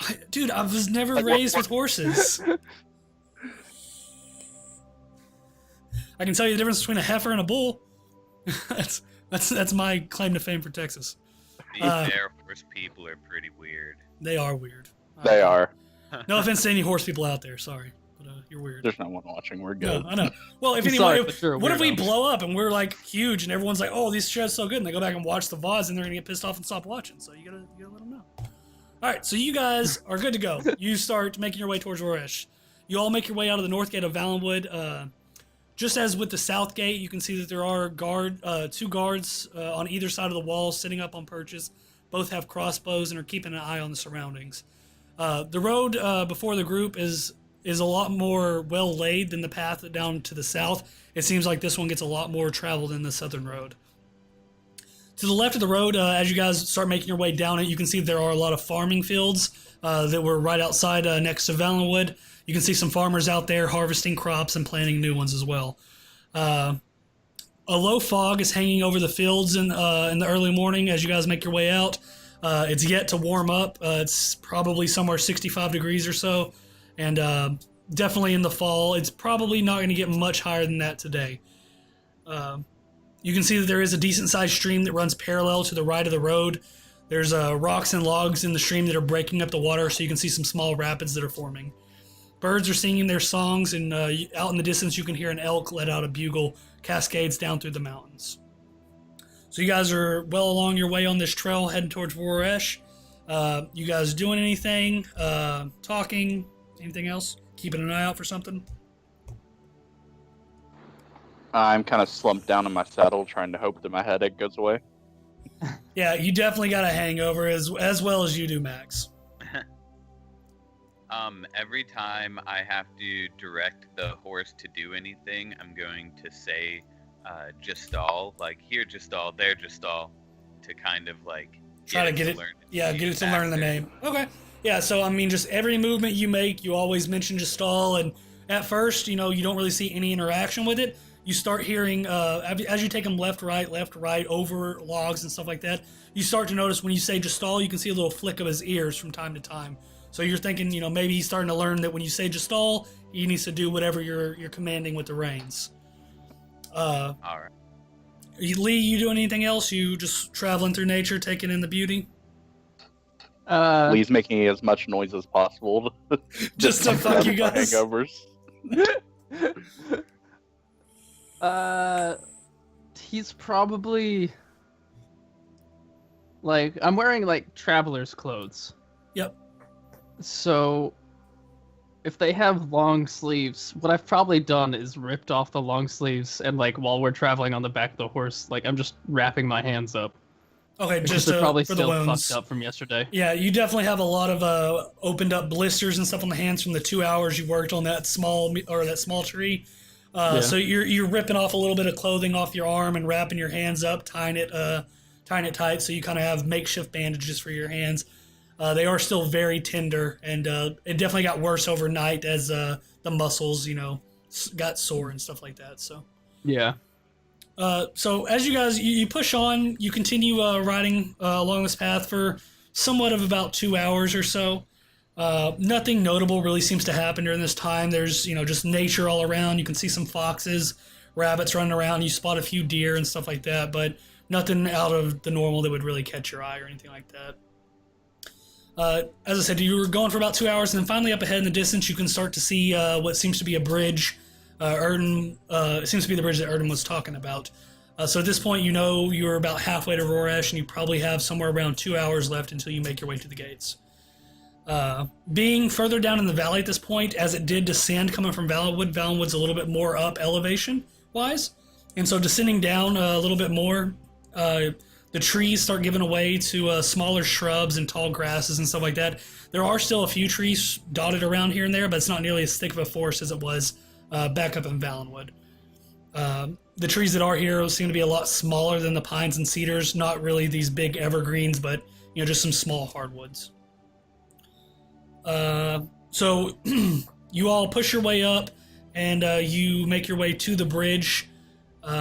You start to cross over, and as you look at this bridge, it is a stone bridge, very well made, mortar. Looks like this bridge probably hasn't been here a little more than maybe 4 or 5 years. Still very good condition, not looking any signs of wear or anything like that. So well made stone bridge.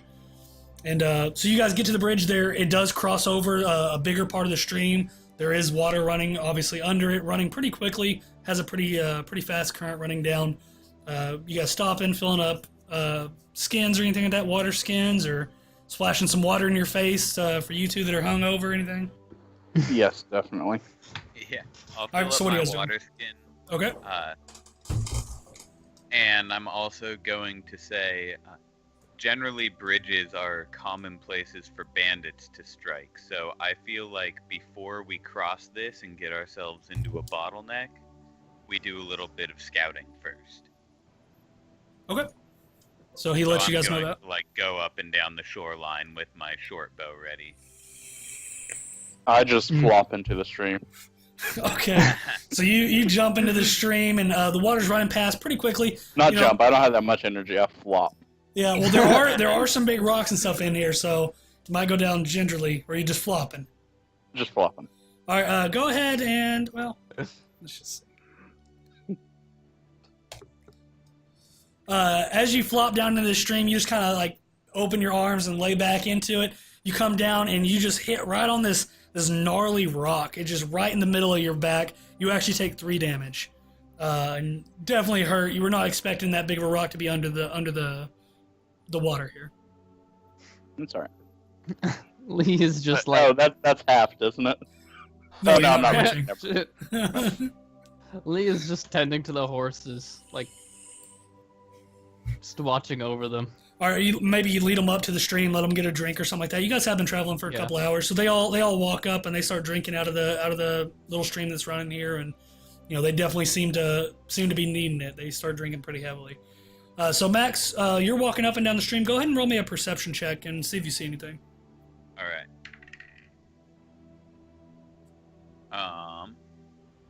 That's a lot. Just a sec here. 23. 23. Looking down this stream or so, you don't really see too much of anything that really catches your eye. I mean, there's some small animals and stuff like that moving through the very tall grass here, and the grass itself is probably 1.5 feet tall, so it is very dense. You can see maybe like 2 or 3 foot into it, and then it goes further back. You don't really catch anything out of the ordinary, but it is hard to see in this tall grass.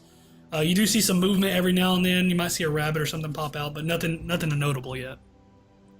All right. So I don't see anything on the other side of the bridge. I think that we should cross, but I'm still going to stay at the back with my bow ready. Okay. So you guys make your way across the bridge. And the path here, it seems like where you came from, the grasses were still kind of tall, but not nearly as much. Here, along the path, it seems like the path kind of weaves in and out of all this grass. The grass, like I said, is 1.5 feet, 2 foot tall on either side of you. So there's just like this clear-cut path all the way through all this grass right here. The road is cobbled of stone, so no grass is really growing up in it or something like that. It seems to be preventing grass from growing in this area. You all continue on for what seems to be, I don't know, 35, 40 minutes or so. And you get to a big bend in the road and you start making your way around. So you all continue walking, and then so as you're all walking through this tall grass, you start hearing some sounds of movement in the grass. Looking through, you can't really notice what anything it is. And at that point, battle music.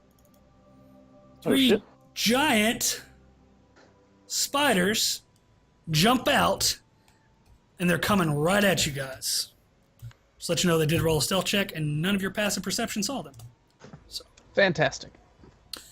You're, like I said, you're in this big bend of the road, and you can hear. You can't see them yet, but you can hear one spider making its way right in front of the group, one overflanking behind you guys, and one coming off to your right-hand side.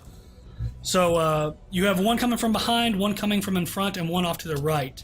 You don't know... fuck. I already told you it was spiders. Shit. Okay. Nah.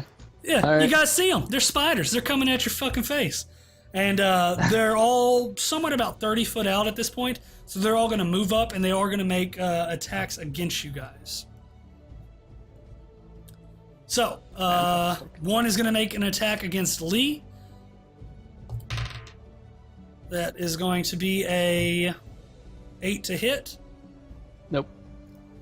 So the 8 does not hit, and as a spider comes up, its fangs come up and just try to clamp down on you. Can't really, you're just too focused, too monk-like. As you do in your ways, you just move too quickly for it, and teeth catch nothing but air. The next one's coming up to attack on Max. There's going to be an 8. Jesus Christ. That does not hit. Yeah, so same with that. You see the one come from Lee, come for Lee, and you turn around, and as you do, you see another one jumping out. You dart out of the way really quickly, and it leaps and lands on the ground, looks back towards you, and you can see like it's just gnarly mouth coming at you, fangs just dripping with what you would assume to be poison, and it's definitely ready to make an attack at you next round. Last one is coming for thar'dia. That is going to be a 14 to hit? Yes, sir. 14 hits. So as you're preoccupied watching both these giant spiders jump out on both Max and Lee, one comes from behind you, thar'dia, and jumps out and just sinks its fangs right into your calf. It is going to do 2 piercing damage to you. Not half because you're not raging yet. And I need you to make me a Constitution saving throw. That is a 17. 17? You feel the poison of the spider pierce into your leg, but just you being as hardy as you are and a half-orc, you shrug it off and nothing seems to happen. And so now with that, we are going to roll initiative. That is the end of the surprise round. And everyone go ahead and roll me some initiative. You're better against spider venom than you are against booze.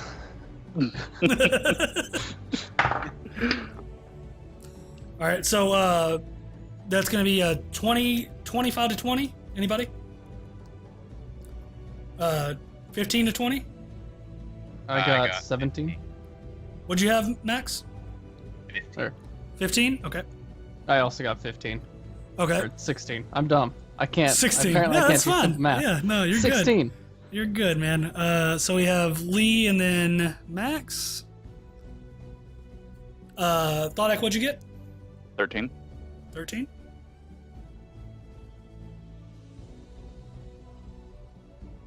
Holy shit, I rolled double digits for initiative. Holy shit, watch you. All right, and so with that, top of the round is going to go to Lee. So Lee, you have one. You were bringing up the rear. You have one that's jumped. Hold on, really quick. Were you all riding your horses after you crossed the bridge? I'm assuming so. Yeah. So you're all up on your horses right now. Yeah. So that's how the one grabbed you on the leg, Thodak. So both of you are on your horses, and Lee, you have a spider to your or directly behind you, and there's one on Max, who's a little bit or who's leading the group, and then there's one off to the right, which is on Thodak. And you are on your horse. So yes. So I'm gonna stand up on my horse. Okay. And jump off at the one that's attacking Thodak. Okay, yeah, you're close enough to him. You're about 5 foot away. Okay, yeah. I'll just bring down take my staff off my back while I'm doing so, and just bring it down on the spider. Okay, go ahead and roll me an athletics check for the jump, because you are on another beast of burden. This horse has spiders around it. It's a little spooked. It's moving back and forth, so. Shit. We're looking at 7 for the, 9. 9? 9 for that athletics check. Okay. You definitely jump off. You don't fall and take any damage, but you definitely stumble really hard. Not the most graceful landing you've ever done as a monk, but we'll say, good enough. You make your way off. We're going to say that is half your movement, though. But you landed right next to Thodak, and he's in melee combat with that spider, as are you now. Okay. So go ahead and make your attack roll with that staff. God damn, okay. 7. 7. With that, you bring the staff down, and the spider just scurries out of the way really quickly. They are really nimble, and you whiff with the staff, and definitely you kick up a little bit of dust as the staff hits the ground. All right. Any bonus action? Yeah, I'll use the bonus to try and make an unarmed attack against it. Just bring up and kick it as it's running. Now, can you do that? I thought that was only if you hit. Let me double check. I read it last time. Succeeded on an attack, then you can make an unarmed attack. Let's see. When you use an attack action with an unarmed strike or a monk weapon on your turn, you can make one unarmed strike as a bonus action. Oh yeah, so if you make an attack action, you definitely made an attack action. You didn't hit with it, but made an action. Yeah. So yeah, we'll say you go ahead and use that bonus action to make an unarmed strike. So go ahead and roll that. 7 again. 7 again. You're just off your game. Coming off the horse, you just got a little bit unsteady. You throw a kick at the spider and hits nothing but air. All right, I'm gonna grab some different D20s. A little superstition coming up. Like it. All right, so that's going to be the rest of your turn. Max, you are up next. What are you doing? So since I'm on the horse, I have the horse's movement speed right now, right? Yes, the horse's movement speed is 60 feet. Okay, cool. I'm going to take the disengage action, and I'm going to, hi-ya the horse. Okay. And ride out as far as I can in front of the group, and then, turn around to face everyone. All right. Yeah, so you smack the whip, or not the whip, but the reins of the horse. You yell, "Go, Gestal!" And the horse just takes off, moving its full range 60 feet. You now find yourself 60 foot in front of the group, and that's your movement. Great, and I have my short bow out, so yes. I'm, holding it. And what's the range on your short bow?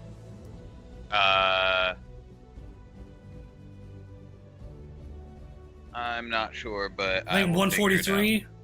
143 or something like that is the weapon page. Yeah. Okay, there it is. Short bow is 80 feet for the short, for the accurate range. Okay. So yeah, you're more than well within your range. So you go ahead and you pull an arrow out of the quiver, you knock it, and go ahead and make that attack. Which spider are you shooting at? Are you shooting at the one that was on you, or the one that was on Thodak? Because I'm if not you were the one, attacking yet. I just took okay. the disengage action. And Oh, yeah. I have my short Excuse bow. me. Yeah. So you ride out 60 foot in front, and you ready the short bow, and you are ready to go next turn. So with that, we then come to Thoughtac's turn. All right. So can I just like swing off the horse and try to swing my great axe down like one fluid motion? So are you jumping off the horse, or are you just bringing the great axe down while you're still on the horse? Like I'm kind of sliding off the horse, not necessarily jumping off, but like just throwing one leg over and sliding off, like trying to come down on it. Yeah, should be easy enough. Go ahead and roll me an athletics check just to make sure it's really, really low DC here. That was a natural 18. Yeah, you're perfectly fine. So you slide off the horse, and as you're sliding off, you bring down this great axe on the spider that was closest to you. Go ahead and make that attack roll. Motherfucker, that's a 7. 7. You bring down this great axe, and as you do, you saw just as Lee did. These spiders are more nimble than you thought. It scurries out of the way and kind of goes a little bit, flanking you off to your left hand side, and you whiff with the great axe, and that's it. Any bonus action? I'm going to rage. Okay, so you go ahead and go into a rage, and that's the rest of your turn. So, with that, we are back to the spiders. One of them is going to take off towards Max. He's going to use his dash ability to make his way all the way to you. He cannot attack, but he is now standing right at your horse once again, rearing up on his back legs and showing his fangs towards you. The next one is going to make an attack at Lee. So Lee, you positioned yourself at the one closest to Thalak. There was one right behind you, so he's going to come behind you and make an attack. That's going to be a 15 to hit. That'll get me. Okay. And you are going to take 4 piercing damage. All right. And I need you to make me a Constitution saving throw. And it is poison, All right. and I know you said you had advantage on those. All right. So go ahead and So roll that with we'll do- advantage.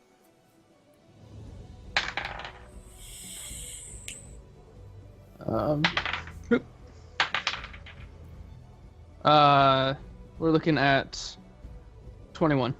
21. Yeah, you feel a poison enter you as it takes a snap at your back of your leg. Jesus, words are hard. And you feel the poison shoot through, but nothing seems to take effect. Doesn't seem to have done anything to you, so you're good to go. And the third and last one is still right next to Thalak. It's going to make another attack as it already drew blood from him once. It's going to try for it again. That's going to be a 21 to hit. Yes, sir. You are going to take 6 piercing damage, reduced to half because you are raging. So 3 piercing damage, and I need you to make me another Constitution saving throw. All right. That is a 13. 13? Yeah, so you feel the poison enter once again, still takes no effect on you whatsoever. Good to go. And that's going to be the last spider's turn. So we are back to the top of the initiative order with Lee. What are you doing? So now you have one behind you that already took an attack at you, and you have one that's still up in between you and Thodak. You're kind of flanking it at this point. Let's see. I'll whirl around and hit the one that's behind me. All right, so one fluid motion, you come around, you bring your staff, and you take a shot at it. Go ahead and make an attack. We're looking at 22. 22. With that, you hear a resounding crack right against the head of the spider. Its head shoots off to the side, and it comes back, and all 8 eyes just start looking at you in different directions. Just little beady eyes all looking at you, and definitely dealt some damage. How much was that? We're looking at 2 damage. 2 damage. You definitely dealt some damage, not nearly as effective as you thought it was going to be, but it definitely seems to hurt it. You can see a little bit of a cut come on the spider's face. It does start dripping some blood, so good to go. Any right. bonus action? Yeah, I'm gonna spend a key point to take the dodge action. Okay, so you ready yourself for a dodge. Are you trying to do anything off that? Or are you just ready yourself for a disadvantage on his next attack? Yeah, so I just spend a key point and then I have the dodge. Well, I was just talking like with Max, he wanted to try to have the skeleton fall out of the witch's house. Are you trying to dodge and have something happen as a result of it? Or are you just trying to dodge that attack? I'm just trying to dodge whatever it throws at me. Okay, and with the dodge ability, is that just for the first creature that attacks you? Until your next until your next turn attacks on you have disadvantage. So anything that attacks you until your next turn has disadvantage. So good to go. And that will be your action. Or that'll be your turn. So with that, we are now to Max. Max, you are 60 foot away from the group. You have one spider that's right next to your horse as it did make the dash action to move up. You do have your short bow out. What are you doing? I'm going to use my action to double move with the horse. Okay, where are you moving to? I'm going to move 80 feet forward. Double move? The horse's movement is 50 foot. Or no, what did I say? 60. 60. Foot. So you can move 120. Move 80. Okay, so you move 80? I only want to move 80. I just don't want to move only 60. So are you moving back towards the group? No, I'm going to keep moving forward on the trail. Okay, so you move 80 foot forward as well, and that'll be your action. Any bonus action? No. Nope, okay. So at that point, sure. So right now, it Max is just running. Max is just, yeah, it looks Max, like Max is just is piecing. out. Yeah. I don't want my horse to die. Yeah, just dropped 200 gold on this. All right, so with that, we are now going to go to Thordak's turn. Thordak, you have one spider right to your left, and one spider that you can see is behind Lee. So, what are you doing? Alright, so at this point I'm thoroughly pissed off, so I'm going to go ahead and reckless attack these motherfuckers. Okay, so which one are you making an attack at? The one closer to you or the one behind Lee? Yeah, the one right in front of me. Okay, sounds good. Go ahead and make your attack with advantage. Thank God. That is a 19. 19, that'll definitely hit. Go ahead and roll damage. So you bring the great axe around, you just come horizontal with the swing, and you cleave right into the side of this, the side of the spider.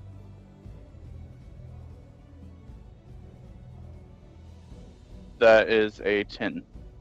10 damage? Yes. Was that +2 with rage? Yes. Okay. So you bring the great axe right into the side of this spider. You leave a giant wound that just separates and just starts spilling out blood. This is a grave wound. You dug deep into the spider. You definitely hurt him. He's not looking good whatsoever. Any bonus action? You have a bonus action? Nah. Okay. All right, so that'll end your turn, and with that, we're going to come to the spider's turn. So now that you've ran another 80 foot away from the spider, Max, it's going to reassess itself, and it's going to leave you off to your own good, and it's going to come back and try to join back up with the rest of his little spider buddies.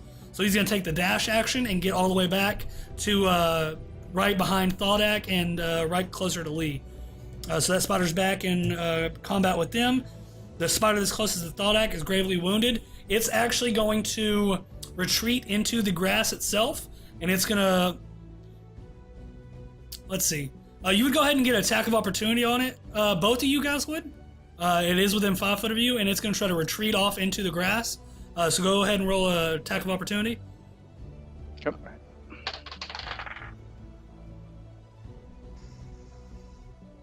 That is a 14 to hit. 10. 10. Okay, Lee, you whiff with the quarterstaff as well. Thordak, you do just barely hit. For opportunity attacks, you just roll weapon damage. You don't add any modifiers. So roll your d12. That is... Do I still add the +4 weapon damage? No, you don't add anything. Just the d12. Okay. That's a 6. 6?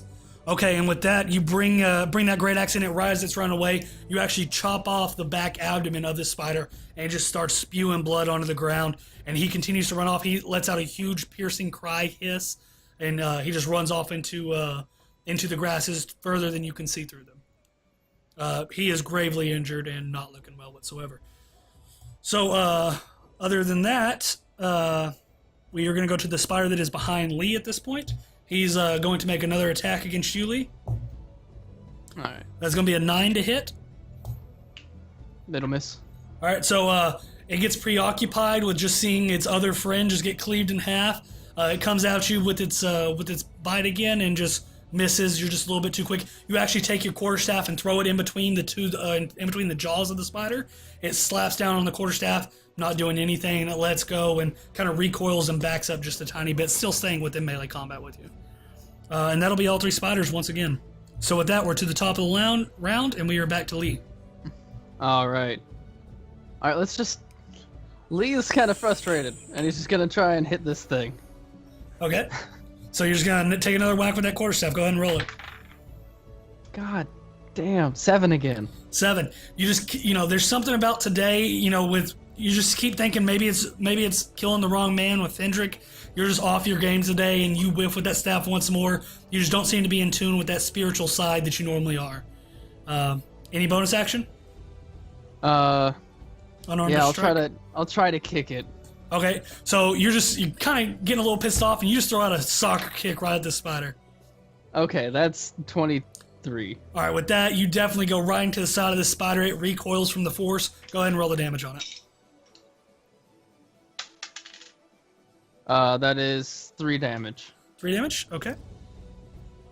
I think we're having more trouble with these spiders than we did with the witch. You guys are rolling horrible right now, man. I did not think this was going to take that long. I keep I haven't rolling even attacked 3s. yet.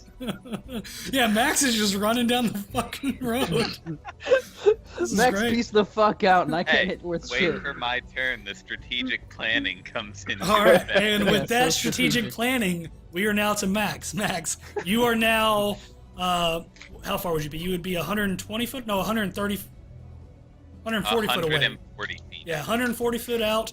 I'm assuming that's disadvantage on your bow? I am going to ride 60 feet back towards everyone, Okay. so that I am 80 feet exactly, which is my range for my bow that I'm accurate in. That's still accurate away range? from that Okay. spider. Cool. Yeah, 80 is the maximum for not having disadvantage. All right, so now are you on the fresh spider that was chasing your horse, or are you on one of the Yeah. other spider that's by Lee? Yeah, I'm on the one that was chasing my horse. Okay, so go ahead and make your attack roll at it. So you pull up that short bow, and as you're riding back, you Legolas and have the bow horizontal, and you let go, and let's see what it is. 15. 15. Just with that, it grazes right on the side and sticks into the front abdomen. Go ahead and roll damage on it. 9. 9. Very hefty blow. You see this arrow sink deep into the side abdomen of this spider. It recoils and starts flipping around, actually falls upside down and scurries back to its feet. You definitely think you hit a vital organ as you start seeing some blackish blood start spilling out. It's so fucking creepy.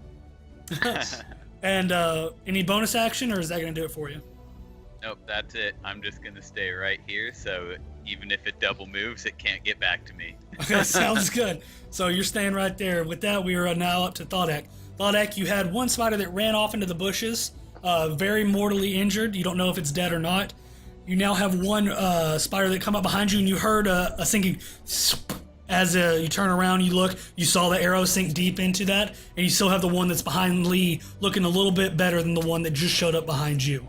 So is that one spider completely gone from my sight now? From your sight, completely gone. He went off to the right-hand side into the very dense grasses here, and you can't see anything. You can see a blood trail leading through, but you can't see any movement or anything over there.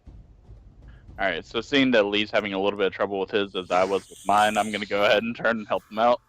Okay, go ahead and you swing in the great axe. Yeah, All right, so you wind up the great axe once more and bring it over your head.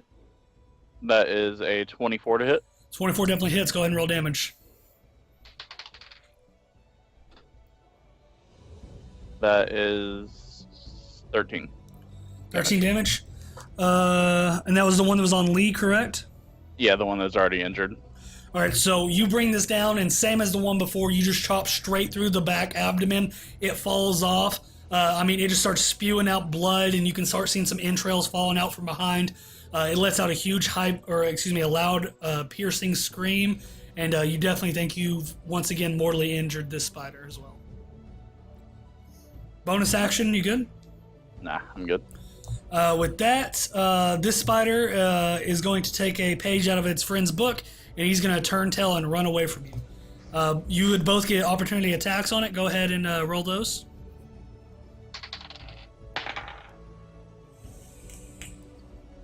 No, it's a natural 20. Okay. I got 13. 13. Lee, you just barely miss with that staff coming down. I mean, you glance right off. You were actually coming down right as it was running away, and you just skin the back of it. You don't do any damage to it. Thar'dia, go ahead and roll your damage. That's just 1d12 and double it. That will be 14 damage. 14 damage. With that, as it's trying to run away, you lean out with one arm and you come straight down on it, just cleaves it right in two, and you see it just like just split apart, and one half falls, the other half falls on the ground. Entrails, laid about the road. You would assume it to be a dead spider. So, first off, what the fuck's up with all the 7s tonight? Jesus Christ. You roll 7 too? Yeah, that's what that damage was. Alright, so one dead spider in front of you, and the last one is right behind you, Torn. It seeing what you just did to its buddy and the other one nowhere to be around, it's going to just turn tail and run. It's going to run straight through the grasses and try to get away from you. These guys were not prepared for the force you guys are. They thought it would be an easy meal, and he's going to take off running. Thar'dia, you're the only one close enough to it to get an opportunity of attack. Go ahead and roll that. That is 14. Why'd you just roll 2? It was bouncing off my desk. Oh, okay. 14, you said? Yes. So as it starts taking off, you go ahead and reach out once more, and you connect with the Great Axe again. Go ahead and roll the damage. And it's just 1d12, no modifiers. That's 5 damage. 5 damage. And that was the one that was, just came off that one.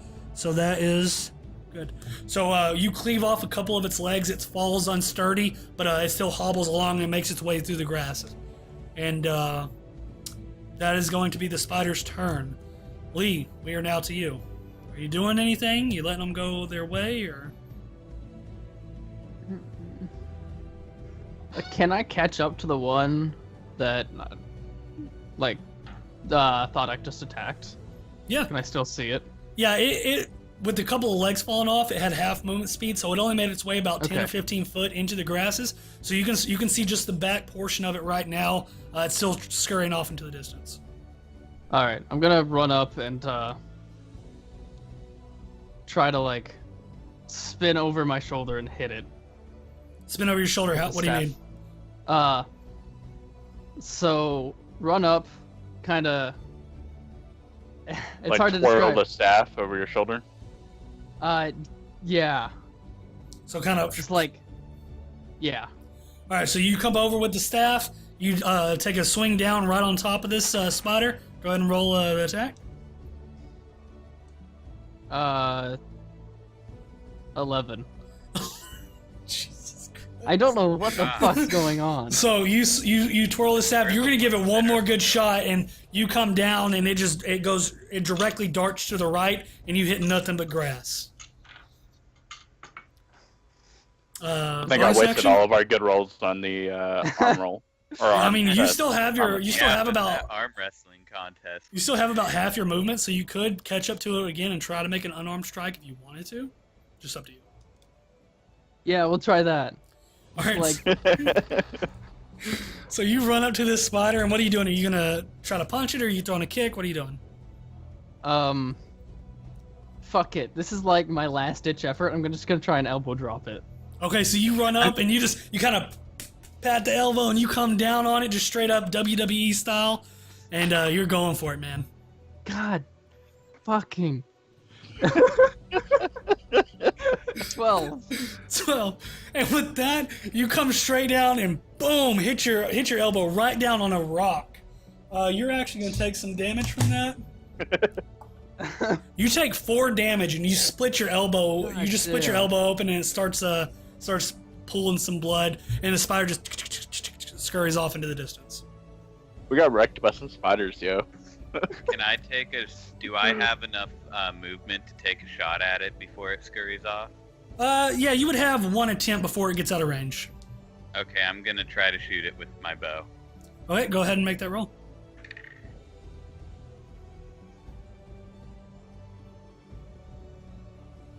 Uh, 18. 18 will definitely hit. Go ahead and roll damage. So you see Lee come down with this ferocious elbow, and you just hear Lee is spread eagle on the fucking ground. He's just fuck it. How much damage was that, Max? 6. 6 damage? With that, you see this arrow just sink deep right into the head of it, and the spider just catches it and just falls straight limp, and just no more movement from the spider that you can see. I'm just going to say that as I let that arrow loose, my face just looks dead. Okay. Just like So- stone face. You're just stone face killer right now, and you let that arrow go, and you know it's going to strike true, and it sinks deep into this spider, killing it instantly. With that, we are then going to go to Thaldek's turn. Thaldek, are you doing anything, or are you letting bygones be bygones? You know No, there I'm was gonna run up. there was two other spiders that scurried off into the bushes. You don't know what has happened to them so far. One went off to your right-hand side. The other one went off in front of you into the bushes. Now I'm going to run up to the dead spider that Lee just killed, the Max just killed, Okay. and I'm going to cleave it in two. All right, so you run up to that spider as well. It's not moving whatsoever. You don't need to make an attack roll. It's not moving, and then you just come down with the great axe, cleave it in two, and feeling pretty good about yourself. You can split some spiders open. Did the two arrows that were in that spider make it through the cleaving in two? Oh fuck, my bad. Let's see.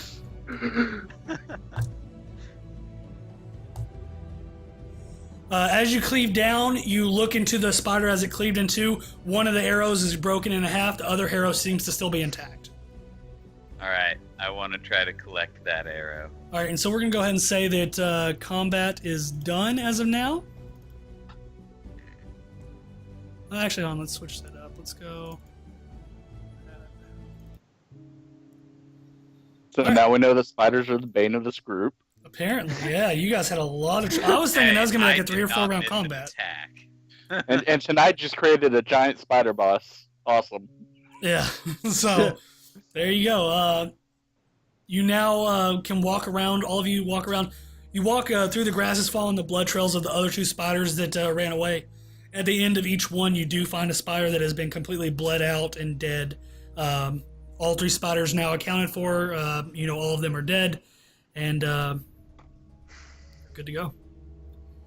So spiders are dead. Are you guys doing anything? Are you trying to take off any meat, any trophies, any poison? If you got some vials or something, anything like that? Yes, I want to try to collect some poison. Do you have any empty health potion vials? Yes, I have two. Oh, you have 2? Go ahead and roll me a survival check and see how well you can get the venom out of. Now, which spider are you on? On the one you just cleaved in half? Yeah, that one would probably be easier. Okay. So you go ahead and go up to the mouth, roll a survival check. That's a 4. 4. As you go to try to get the venom out, you pull a little bit too hard, and both fangs just pop right out, and you don't get any venom from it. There are 2 other spiders if anyone else would want to make the same thing, or thought if you want to hit up the other 2. Lee is fucking like stoic in his anger. Just like grabs his quarterstaff and just mounts back up. You've just never had so much bad luck, or worse, precision. In your mind, you're not even thinking of it as luck, more as I'm doing this incorrectly. And you're just really taking it hard on yourself. You're just like, I know I can do better than that, and I'm just not living up to my potential right now. So you're very angry with yourself and in your performance in battle, and you're definitely going to need some time to reflect on that. Yeah. My flaw I actually wrote down as I often let my anger get the best of me, so... That works perfectly into that. So you are steaming right now. You're pissed as yourself as you've ever have been. You've made so many attacks on the spiders, and I think you only had 1 that hit, so... I had 2 attacks that hit, and I dealt all of, 5 damage. There you go. So, not the best round for you, bud. Yeah. Max, you doing anything? I am not doing anything. I collected my arrows. Okay, so you went back. You got 1 arrow out of one of the other spiders, and then the 1 out of Thaldek's spider that wasn't broken. So you got 2 arrows back. Cool. Alright, so if he's not going to try to collect the other venom, then I will. Okay, so you go up to the other spider. Go ahead and roll a survival check. This is going to be the second one that's cleaved in 2. That's a 10. 10. You get about half a vial of venom out of one of these spiders, or out of that spider in particular, and it fills up about 1/2 of a health potion. So you can make your way to the third one and go ahead and make me another survival check. That is a 6. Jesus Christ. 6. With that one, once again, the fangs just break off and you're not able to extract anything from them. But you do have half a vial of poison. You would assume if you were to put it on a blade or something like that, it would probably have 2 uses. So you'd be able to coat your weapon twice with it, or dip an arrow into it twice. And just so we know what it does, it does 2d6 poison damage. But obviously you would have to put that on the weapon, and I don't know how that should work. I guess if you coat the weapon with it, as soon as you hit, it'll take effect. They'll have to make the DC saving throw, and go ahead and put that it's a DC 11. Okay. So they have to make a DC 11 Constitution saving throw for that venom to take effect. And if it doesn't take effect, then obviously that's the one use of that. You would have one more use in the vial. All right. So there you go. For that, you guys are going to get 300 experience points, and you will level up. Hey. Yay! So level 3 for everybody. Go ahead and pull out those level 3 character sheets. Look over them, see what's different, see what all the new goodies you got. Once again, as you level up, you get all expended spell slots. You get your health back to full. Everyone's feeling good after that encounter. You guys are rejuvenated. So everything's back to normal, back to 100%. Everything's good.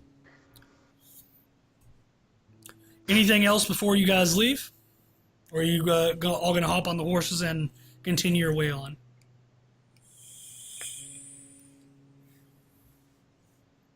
Everybody good?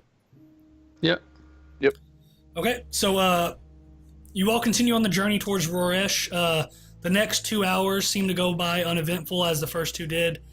You finally crest over a hill, and you can see that at the top of this hill there is a castle, or not a castle, excuse me, but like stone walls all the way around a city, 2 big gates in front.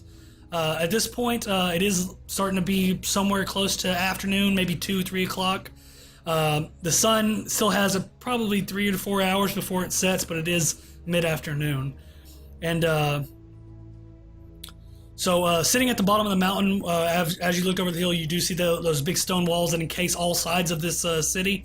It's actually using the mountain in the back of the city as a wall itself. So it's backed up against the wall so no one can attack from behind, and it has completely encompassed walls around the side, stone walls. This city is a lot larger than what Valenwood was.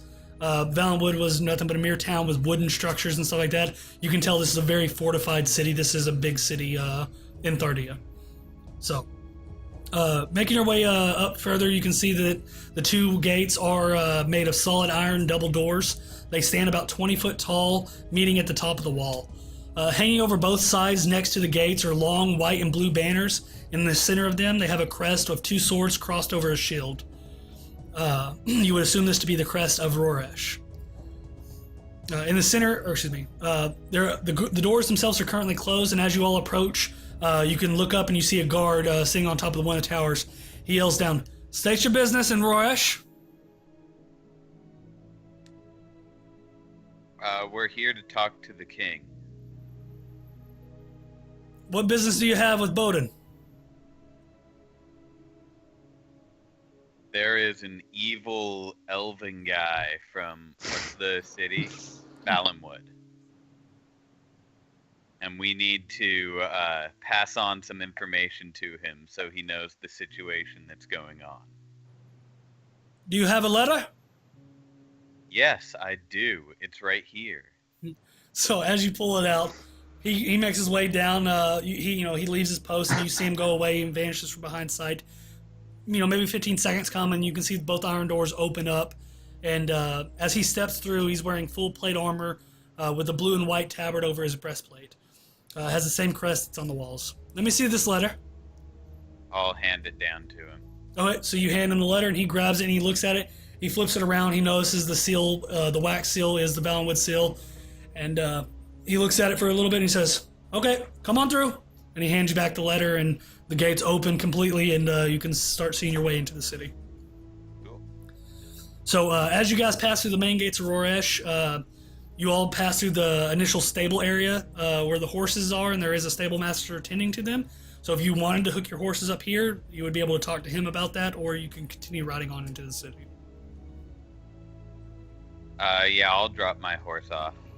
Okay, Yeah. are you two Yeah. doing the same? How Okay. much is it for Yeah. letting my horse stay here? Right. So as you all walk up, and as you all ride up, he sees you all coming in. He says, "Looking to stable your horses." Yes, Yes, please. sir. All right. And he says, "That'll be 5 gold for the day." For each, or Yeah, for each day. and for each of us, I assume. Yeah, Not yeah. for the lot. 5 gold each. Correct. Yeah. So you guys good with that? Yeah. All right. And so with the 5 gold, he's a stable master. So obviously he's going to keep them fed. He's going to keep them watered. He's going to wash them, brush them up. So the 5 gold, it's an all-inclusive package. He takes care of them for the day for the 5 gold. So you all hand over your 5 gold. So make sure you mark that off on your inventory. 5 gold down. All your horses are now stabled, and you're free to make your way into the rest of the city. So you push you push past the stables, and then you walk into the you would assume to be the market district of Roresh. It's pretty busy here, and at this time of day, most of Valenwood shops are starting to wrap up a little bit, as it is starting to get late evening. Like I said, 2 or 3 o'clock. They still probably are going to be up for another couple hours, but not too much longer after that. So at this time in Valenwood, since it is a lot smaller, most of the shops would already be closed. But since this is a bigger town, there's a lot more people to do business. You would assume that these would just stay open a little bit later, and that's the reason why they're still up.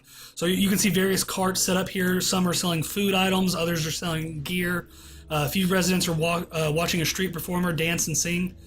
Others are listening to a man of the cloth give a sermon. Kids are running through the streets, and there are a few strong men walking around carrying boxes to different places, making their way in and out of different businesses carrying items. So you guys are here, and you are in the town of Roresh. What are you doing?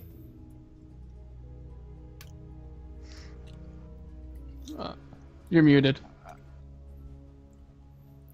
Who's Did muted? we ask someone how to get to the castle? Is the castle obvious? You can't see it from the current district you're in right now. Just a general thing, as most RPGs do, a tavern would be a good place to go and ask for information, anything like that. So if you're looking to find where stuff is or the happenings of town, tavern would be the best place to look for. All right, let's go to a tavern then. Okay, so yep. So you go ahead and all of you roll an investigation check just to see if you can find it easy enough, or if you need to ask around. 17. 17. That is a 7. I got a 14. So Lee, once more, you're having to help Thodak around. You grab the quarterstaff and nudge him the right way, and he begrudgingly kind of starts walking the same way as all of you. You do start making your way towards the closest tavern. As you all make your way up to it, there is a big sign on top that says the Laughing Ghast. So it is a stone building with smoke coming from the chimney. As you all get closer to the building, you can hear sounds of music and laughter playing and being had. So we're going to go ahead and switch it up, because we're in the tab. Yeah. So making your way through the door, you can smell food and ale hit your senses. There are a lot of tables. Most are full up with different residents looking for some fun after a hard day's work. There's a band playing, and there's dancers dancing as well. The band has a hat set on the front of the stage. Some individuals are tipping golds and silvers into the hat. You also see one wild-looking dwarf, long red beard, standing on top of a table dancing to the music. As you all push your way through the door, he slips and falls onto the stone floor, begins laughing uncontrollably, jumps back to his feet, grabs a mug, and begins to chug it as his friends are cheering him on. Looking back in front, looking back to the back of the tavern, you do see the bar. There's a barkeep heading it. Seems to be a human man, and you all can make your way up to the bar. So as you all make your way up, you can see, he has a couple ales. He's handing them to other individuals, and he looks towards the group. And he says, "Good to see y'all. My name's Thaldrin. What can I get for you?" I'll take a pint. All right, that'll be 2 gold, sir. I'll put the 2 gold on the counter. All right, so he grabs the 2 gold and he puts it in. Says, "Hey, can we get another pint over here?" And one of his helpers runs over and starts fiddling under the counter and grabs some ale and pushes it over to you. I think we might need to have an intervention.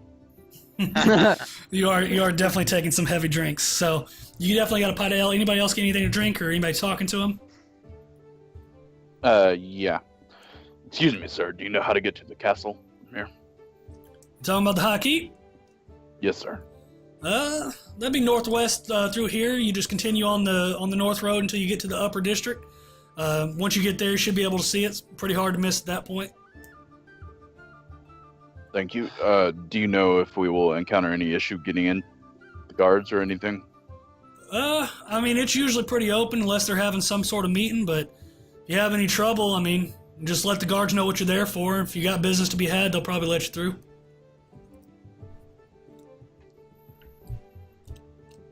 You asking anything else, or? I'm good. Yeah. I am drinking my beer. Okay. And so as you're drinking the beer, you can hear the barkeep start mumbling to one of his helpers at the bar. He's like, yeah, man, them farmers keep talking about all that livestock going missing. I don't know what we're going to keep doing. Prices of steaks keep going up, and if they keep doing that, we're not going to be able to feed anybody around here. Just overhearing as you guys are around. Anything else, or you finishing your drink and heading out?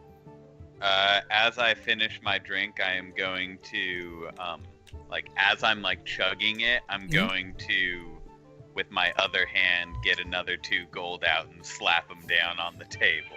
Okay, so you grab another 2. He grabs it. He doesn't even say anything. Just pours you up another one, slides it over to you, and grabs the empty mug off the tavern bar.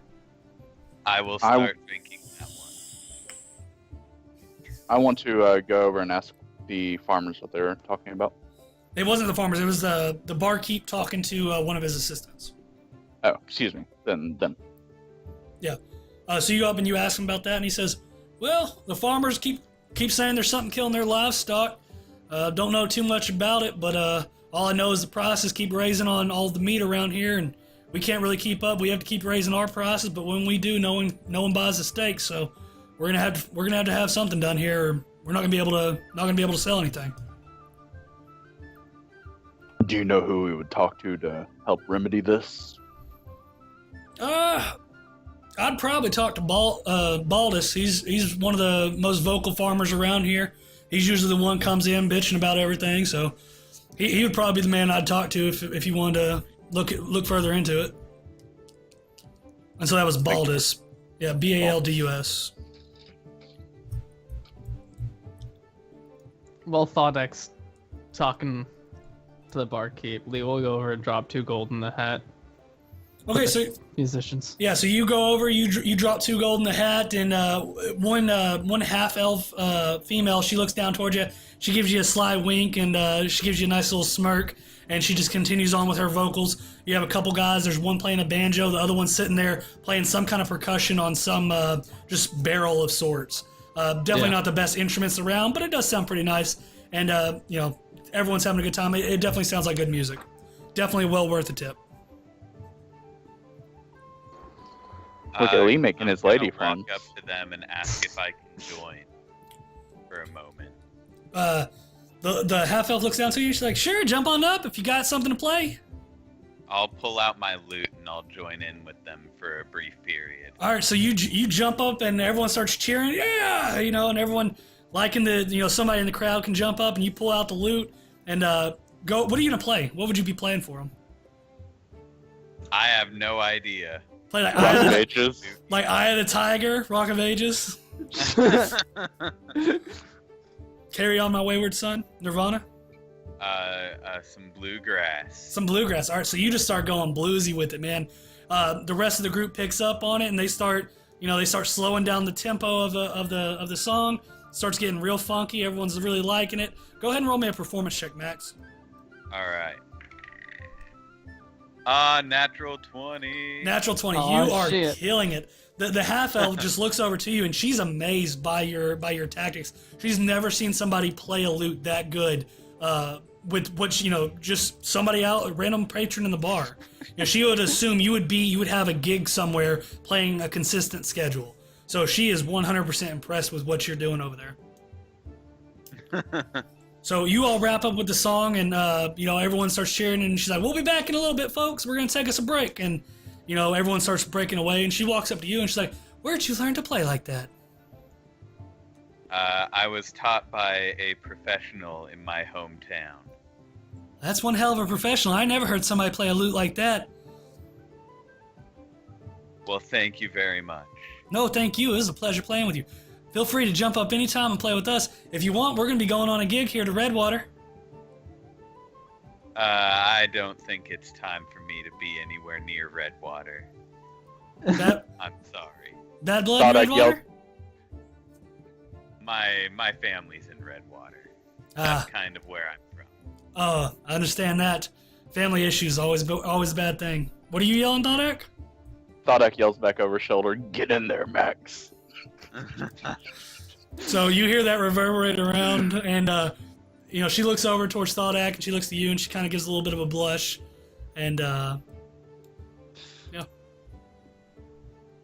Anything else? I'm going to walk back towards the bar and get another drink. Jesus Christ, Max! All right, so Okay, you go. when you get that drink, Lee just like taps you with his quarterstaff, just like gives you like, don't you fucking do that.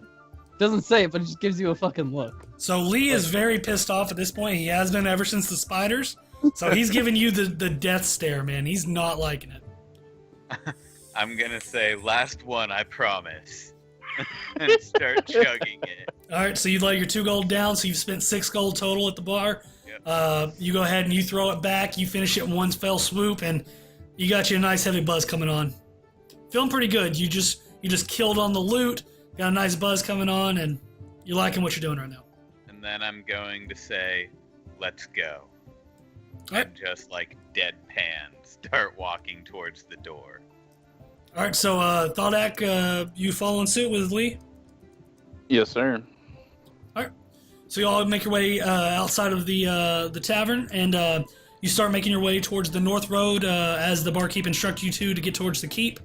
And as you're making your way up the road, go ahead and all of you go ahead and roll me a perception check.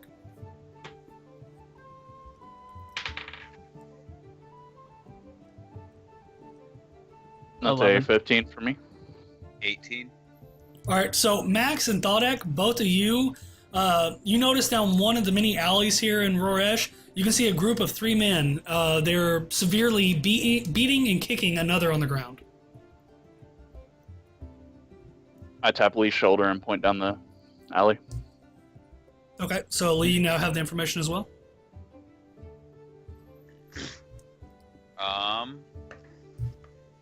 One second here.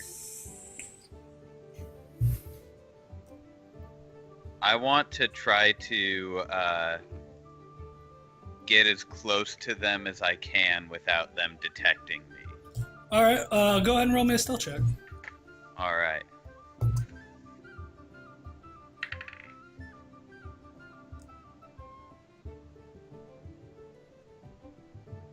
$24. Okay. So you start making your way up as stealthy as you possibly can. To you, you just don't see any way they can possibly notice your presence. And as you make your way up towards the group, one of them turns around really swiftly. Human man, he looks you straight in the face, short brown hair, has a scar that runs across his cheek, and he's wearing black leather armor. Pulls a dagger from his waist and he begins to speak. "This ain't your fight, half-elf. Now fuck off before it starts to get a little bloody." Okay, so like as soon as that guy turns around, Lee rushes up.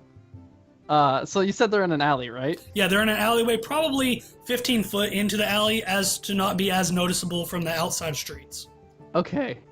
If they're closer to one wall, Lee's gonna run up, jump up on the opposite wall, push off it, and just like bring a fist down onto this guy's face. All right, go ahead and make me an athletics check. God damn it! Why can't I do battle? We're looking at 10. So as you run, you jump and you kick off the wall, and as you do, your foot slips and you stumble and you fall down to one knee. God damn it! Did he say it wasn't my fight? Yeah. I want to use my dissonant whispers on him. So as you go to do this, the 2 other individuals that are behind him both pull their weapons as well, daggers from both their side, both have a dagger in each hand. They stand behind the one that's talking. They're all looking like they're ready for a fight. You hear someone call out from behind you, "Hey, break it up. We'll have to have you all in the stockades." And as you all turn around, you see a very, very tall and beefy guard, Roresh guard, full plate armor, rocking the Roresh tabard. He has a short sword halfway drawn out of his thing, and he has a couple other guards with him as well. So this guard is very, very aware of what is happening right now, and he's telling all of you to stand down or everyone's going to get locked up. So as this happens, the man in front of you begins to speak up once more. And he says, shit, where am I at? He says, "Fine. You want to be a savior, mate? His problems are now yours. The Thieves Guild remembers. See you soon. Come on, boys." And they start backing up slowly, all daggers drawn, all very intent, not putting their backs towards you whatsoever. And as they're backing up, the other guards start pushing up behind all of you. One of them actually puts a hand on your shoulder, Max. He says, "Come on, move along." And you now see there is this beaten, bloody man right down in front of you. Right in front of me? Yeah, I mean, you guys were within 5 foot of this happening, so he's right down in front of you. And I'm so going as to, the guard kind of shake my shoulder free and start helping the guy up. Okay, so you shake the guard's hand off your shoulder and you start helping the man up. The guard can see your intent is now friendly. You know, he didn't know what was happening over here. He can see that you were trying to protect somebody. So he's going to go ahead and him and his buddies are going to start making their way out, back off the alley and continue on down the street. So you reach down, you give this man a hand, you pull him up. Are you all right? Says, Thank you. I thought they had killed me. I'm in your debt, friend." Why were they beating the shit out of you? You just say it just like that. Why were they beating the shit out of you? He says, "Well, I made a bet on a fight with the Thieves Guild to get money for my family. My father lost, and I didn't have any money to pay up, so I ran. I've been hiding from them for a few days now, but they finally found me. I had to go out to buy some bread for my family." How much do you owe? He kind of gets very sheepish and, just pulled back and just, very embarrassed on what he has already done. He looks up to you and he says, "I owe them 2,000 gold pieces." My eyes will visibly widen. He's very in debt to the Thieves Guild. And so, he tells you he owes the 2,000 pieces. He says, "I told them I'd repay them next week, but they didn't care. They just started beating me. I couldn't do anything. I was sure the guy I betted on was going to win. I don't know how he lost."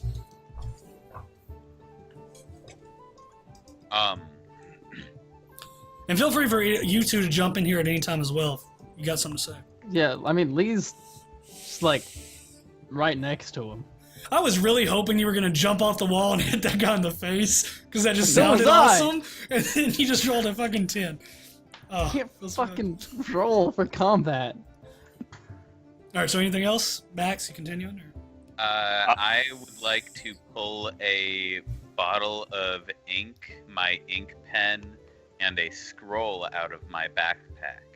Okay. And start writing on it. And I will write a note to my parents telling them that this note is accompanying a family and asking them to treat them with kindness.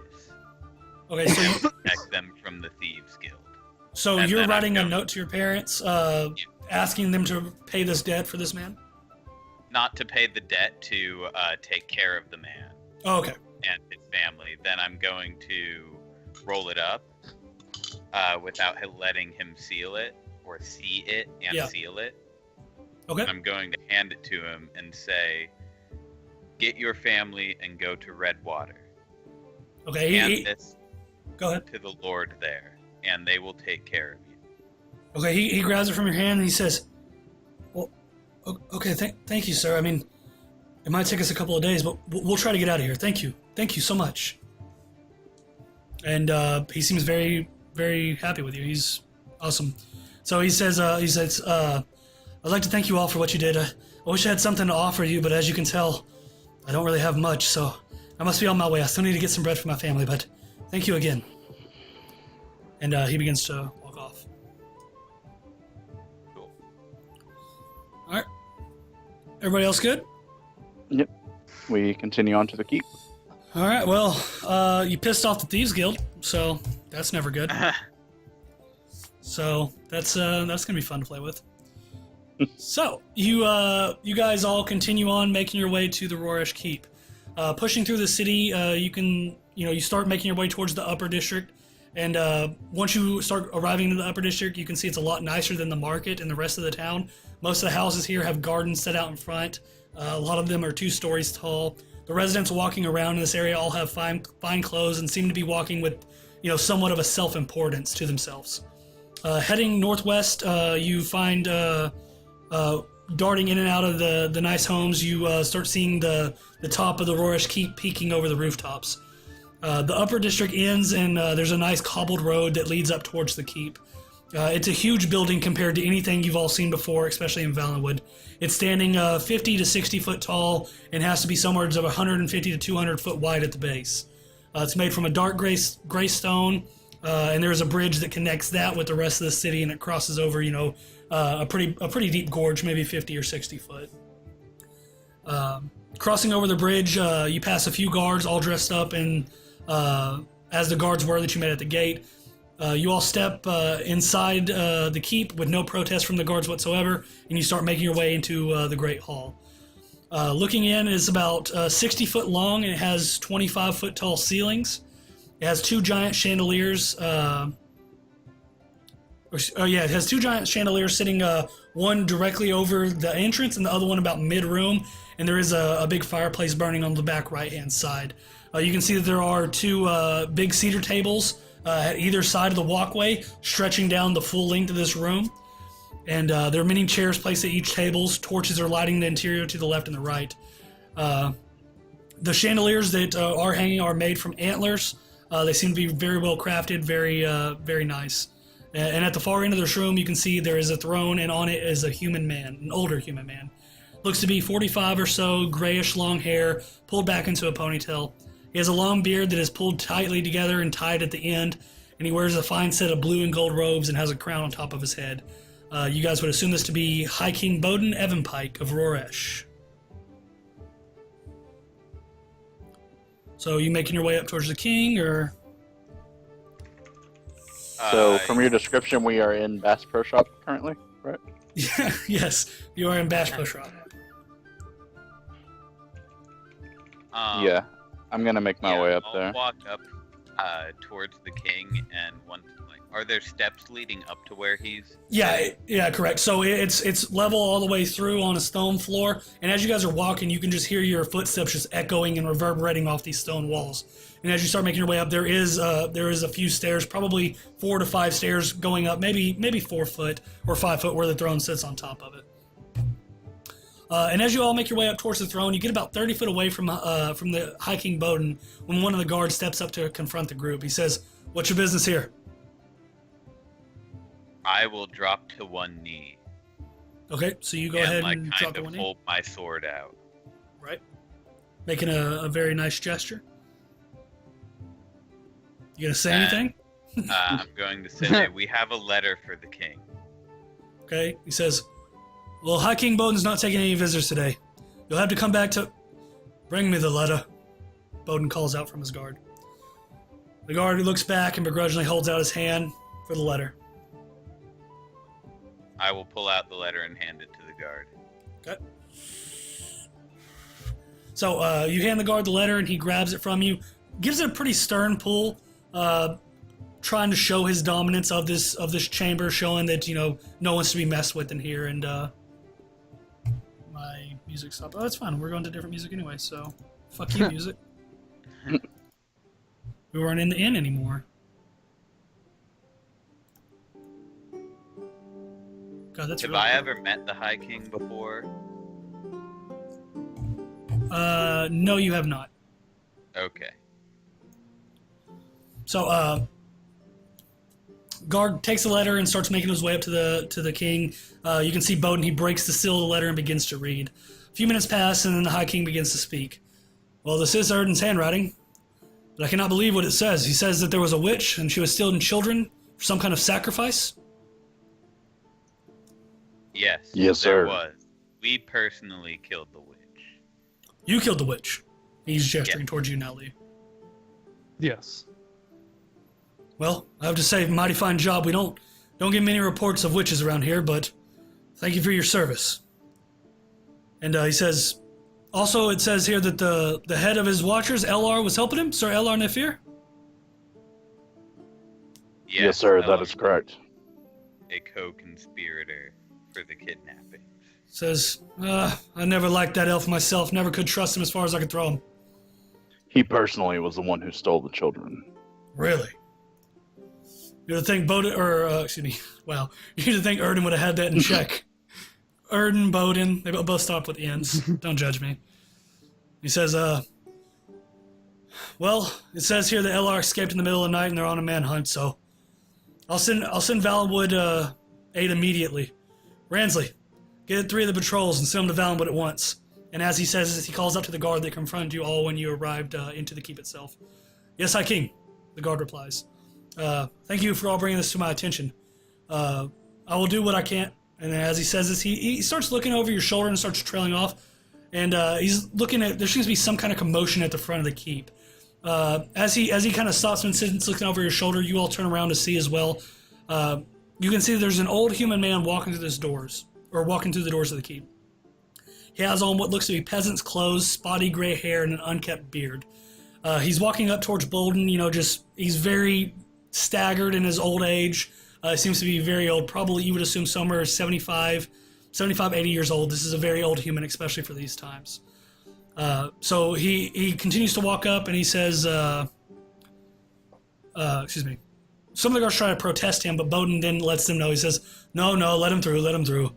What is it now, Baldus? Well, I'll tell you what it is, Bolden. Our livestock keep coming up missing and you're not doing a damn thing about it. As the old man rings out. Bolden speaks to the man. He says, I've increased the guard patrols to around the farms. What more do you want me to do? The old man snaps back. Well, it's not enough now, is it? It doesn't just affect me, it affects all of us. As he says this, he points over towards one of the guards who's currently eating a very, very good steak. Just fat, meaty, and just, looks amazing. And the guard kind of stops eating and he just looks around at everybody. Kind of puts his fork down a little bit. He says, if we keep losing our livestock, your guards don't get to eat either. Says, no one does. Bowden then, starts rubbing his hands on his face as he continues. My guards have chased wolf packs away from these lands for the last 2 days now. What more do you want us to do? Baldus interrupts and starts protesting the High King's statement. Says, I'm telling you, it's not no damn wolves. It's killing our livestock. I've worked these fields for years. I've seen countless of wolves attack. This is not the same. They're more precise, not as much gore. Says, something bad is still in our stock, and if you don't want to do anything about it, this whole damn city can starve for all I care. With this, Baldus throws up his hands and he turns and starts storming out of the castle hall. He pushes past a few guards. He lets out another yell. Out of the way, Sonny, unless you want your ass whooped in front of all your friends. And with this, the old man keeps making his way out of the keep. And so Bowden, he looks towards you. I'm sorry for that. What were we speaking about? You sending aid to Valenwood. Yes. We will have aid to Valenwood immediately. We'll send 3 patrols down that way, and we will get them the help they need. Sounds like you also need a little help yourself dealing with this matter. Baldus, he does everything he does in good faith, but it's just a wolf pack. I mean, we've had some problems around here at the farms, but stuff keeps coming up missing. We've done all we can do except put on a full manhunt for these beasts that keep killing all the stock. I don't have the men to spare with such trivial things, especially now with sending aid to Valenwood as well. This is just something the farmers are going to have to deal with themselves. Well, maybe we could be of assistance. What'd you say, Max? I have a lot of tracking experience. I could help out. He looks towards both of you and he says, well, if you'd like to help the farmers in dealing with the wolf pack, I'd be happy to give you all 100 gold each for your services. If you want to do that, go ahead and make your way outside of the main gates of Roresh. You'll start seeing the farms come up. Probably notice them on your way in. Find Baldus, talk with him. He seems to be the one that knows the most about these happenings. All right. Is there anything else you need help with while we're here? Well, I mean, I do have something else that all of you could possibly look at. I have, seeing that you all have made a little bit of a name for yourselves, killing a witch and helping Valenwood saving a little girl. I was wondering if, you might be able to help me retrieve something of mine that was stolen. What was stolen? It was a sword that's been passed down to my family for through the years now. It's not in shape for battle anymore, but it's still very dear to my family. One of my royal carts was traveling on the southwest road out of town. It's carrying various items of mine when a group of bandits attacked my guard. Only 2 guards got out with their lives, and all was stolen, including the family sword. I don't care anything about the gold or any of the other items that was there. I have enough gold. I would really like to see my sword back in its rightful place.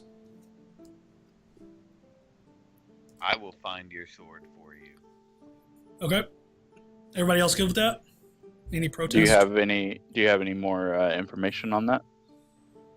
He looks towards you, Thodak, and he says, "Yes. The bandits have a hideout in the cave southwest of town in the forest. Look for the rocky outcropping in the waterfall. The cave is right to the right of the falls. If you do make your way there, watch yourselves, because they're ruthless killers, and they won't think twice about taking your life. There's no talking to these kind of people. The only thing they speak is blood. If you return me my family sword, you'll be rewarded."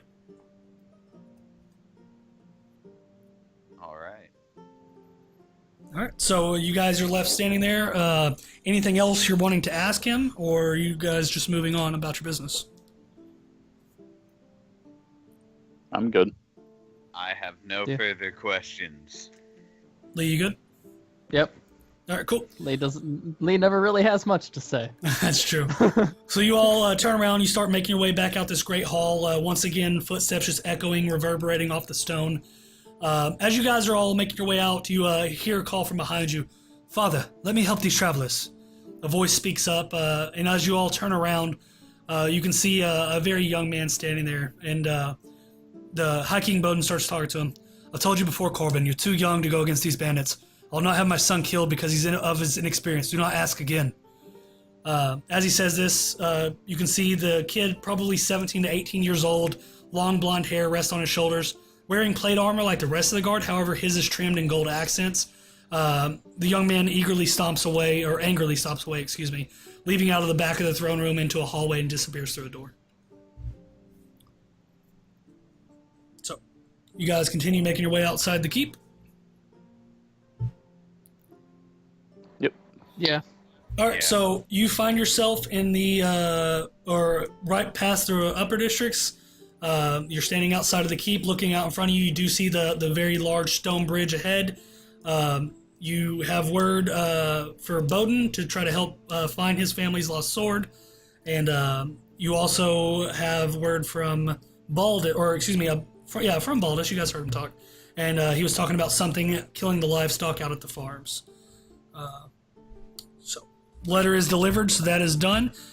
Speaking of, you all get another 100 XP for the delivering of the letter. So that is complete.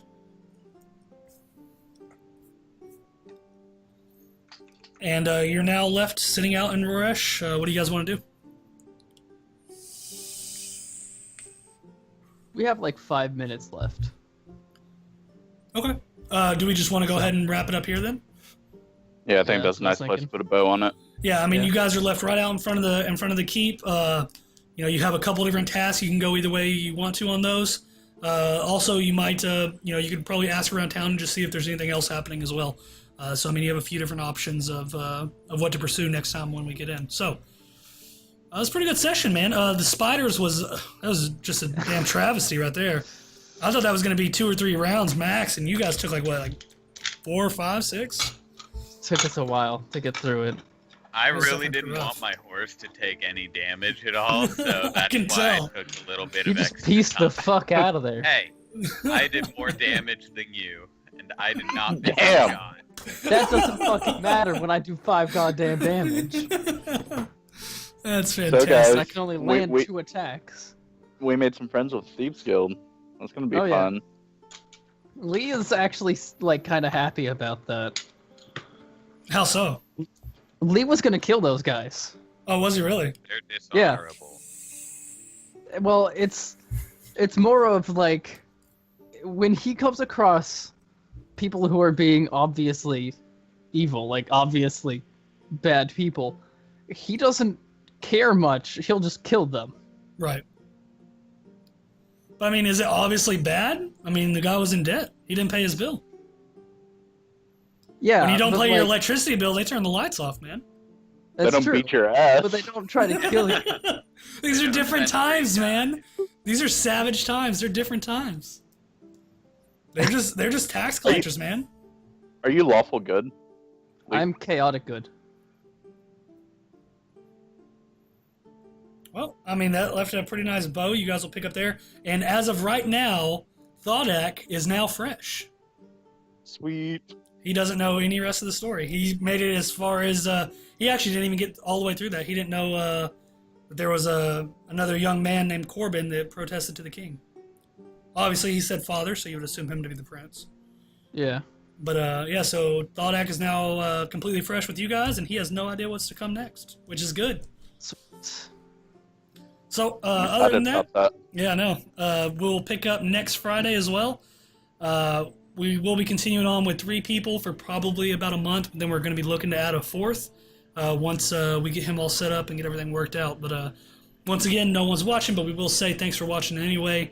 It was a really fun night. I liked it, and we'll be back next Friday, 8 to 11 Central Time, and we'll see all you then. So everyone say good night. Good night.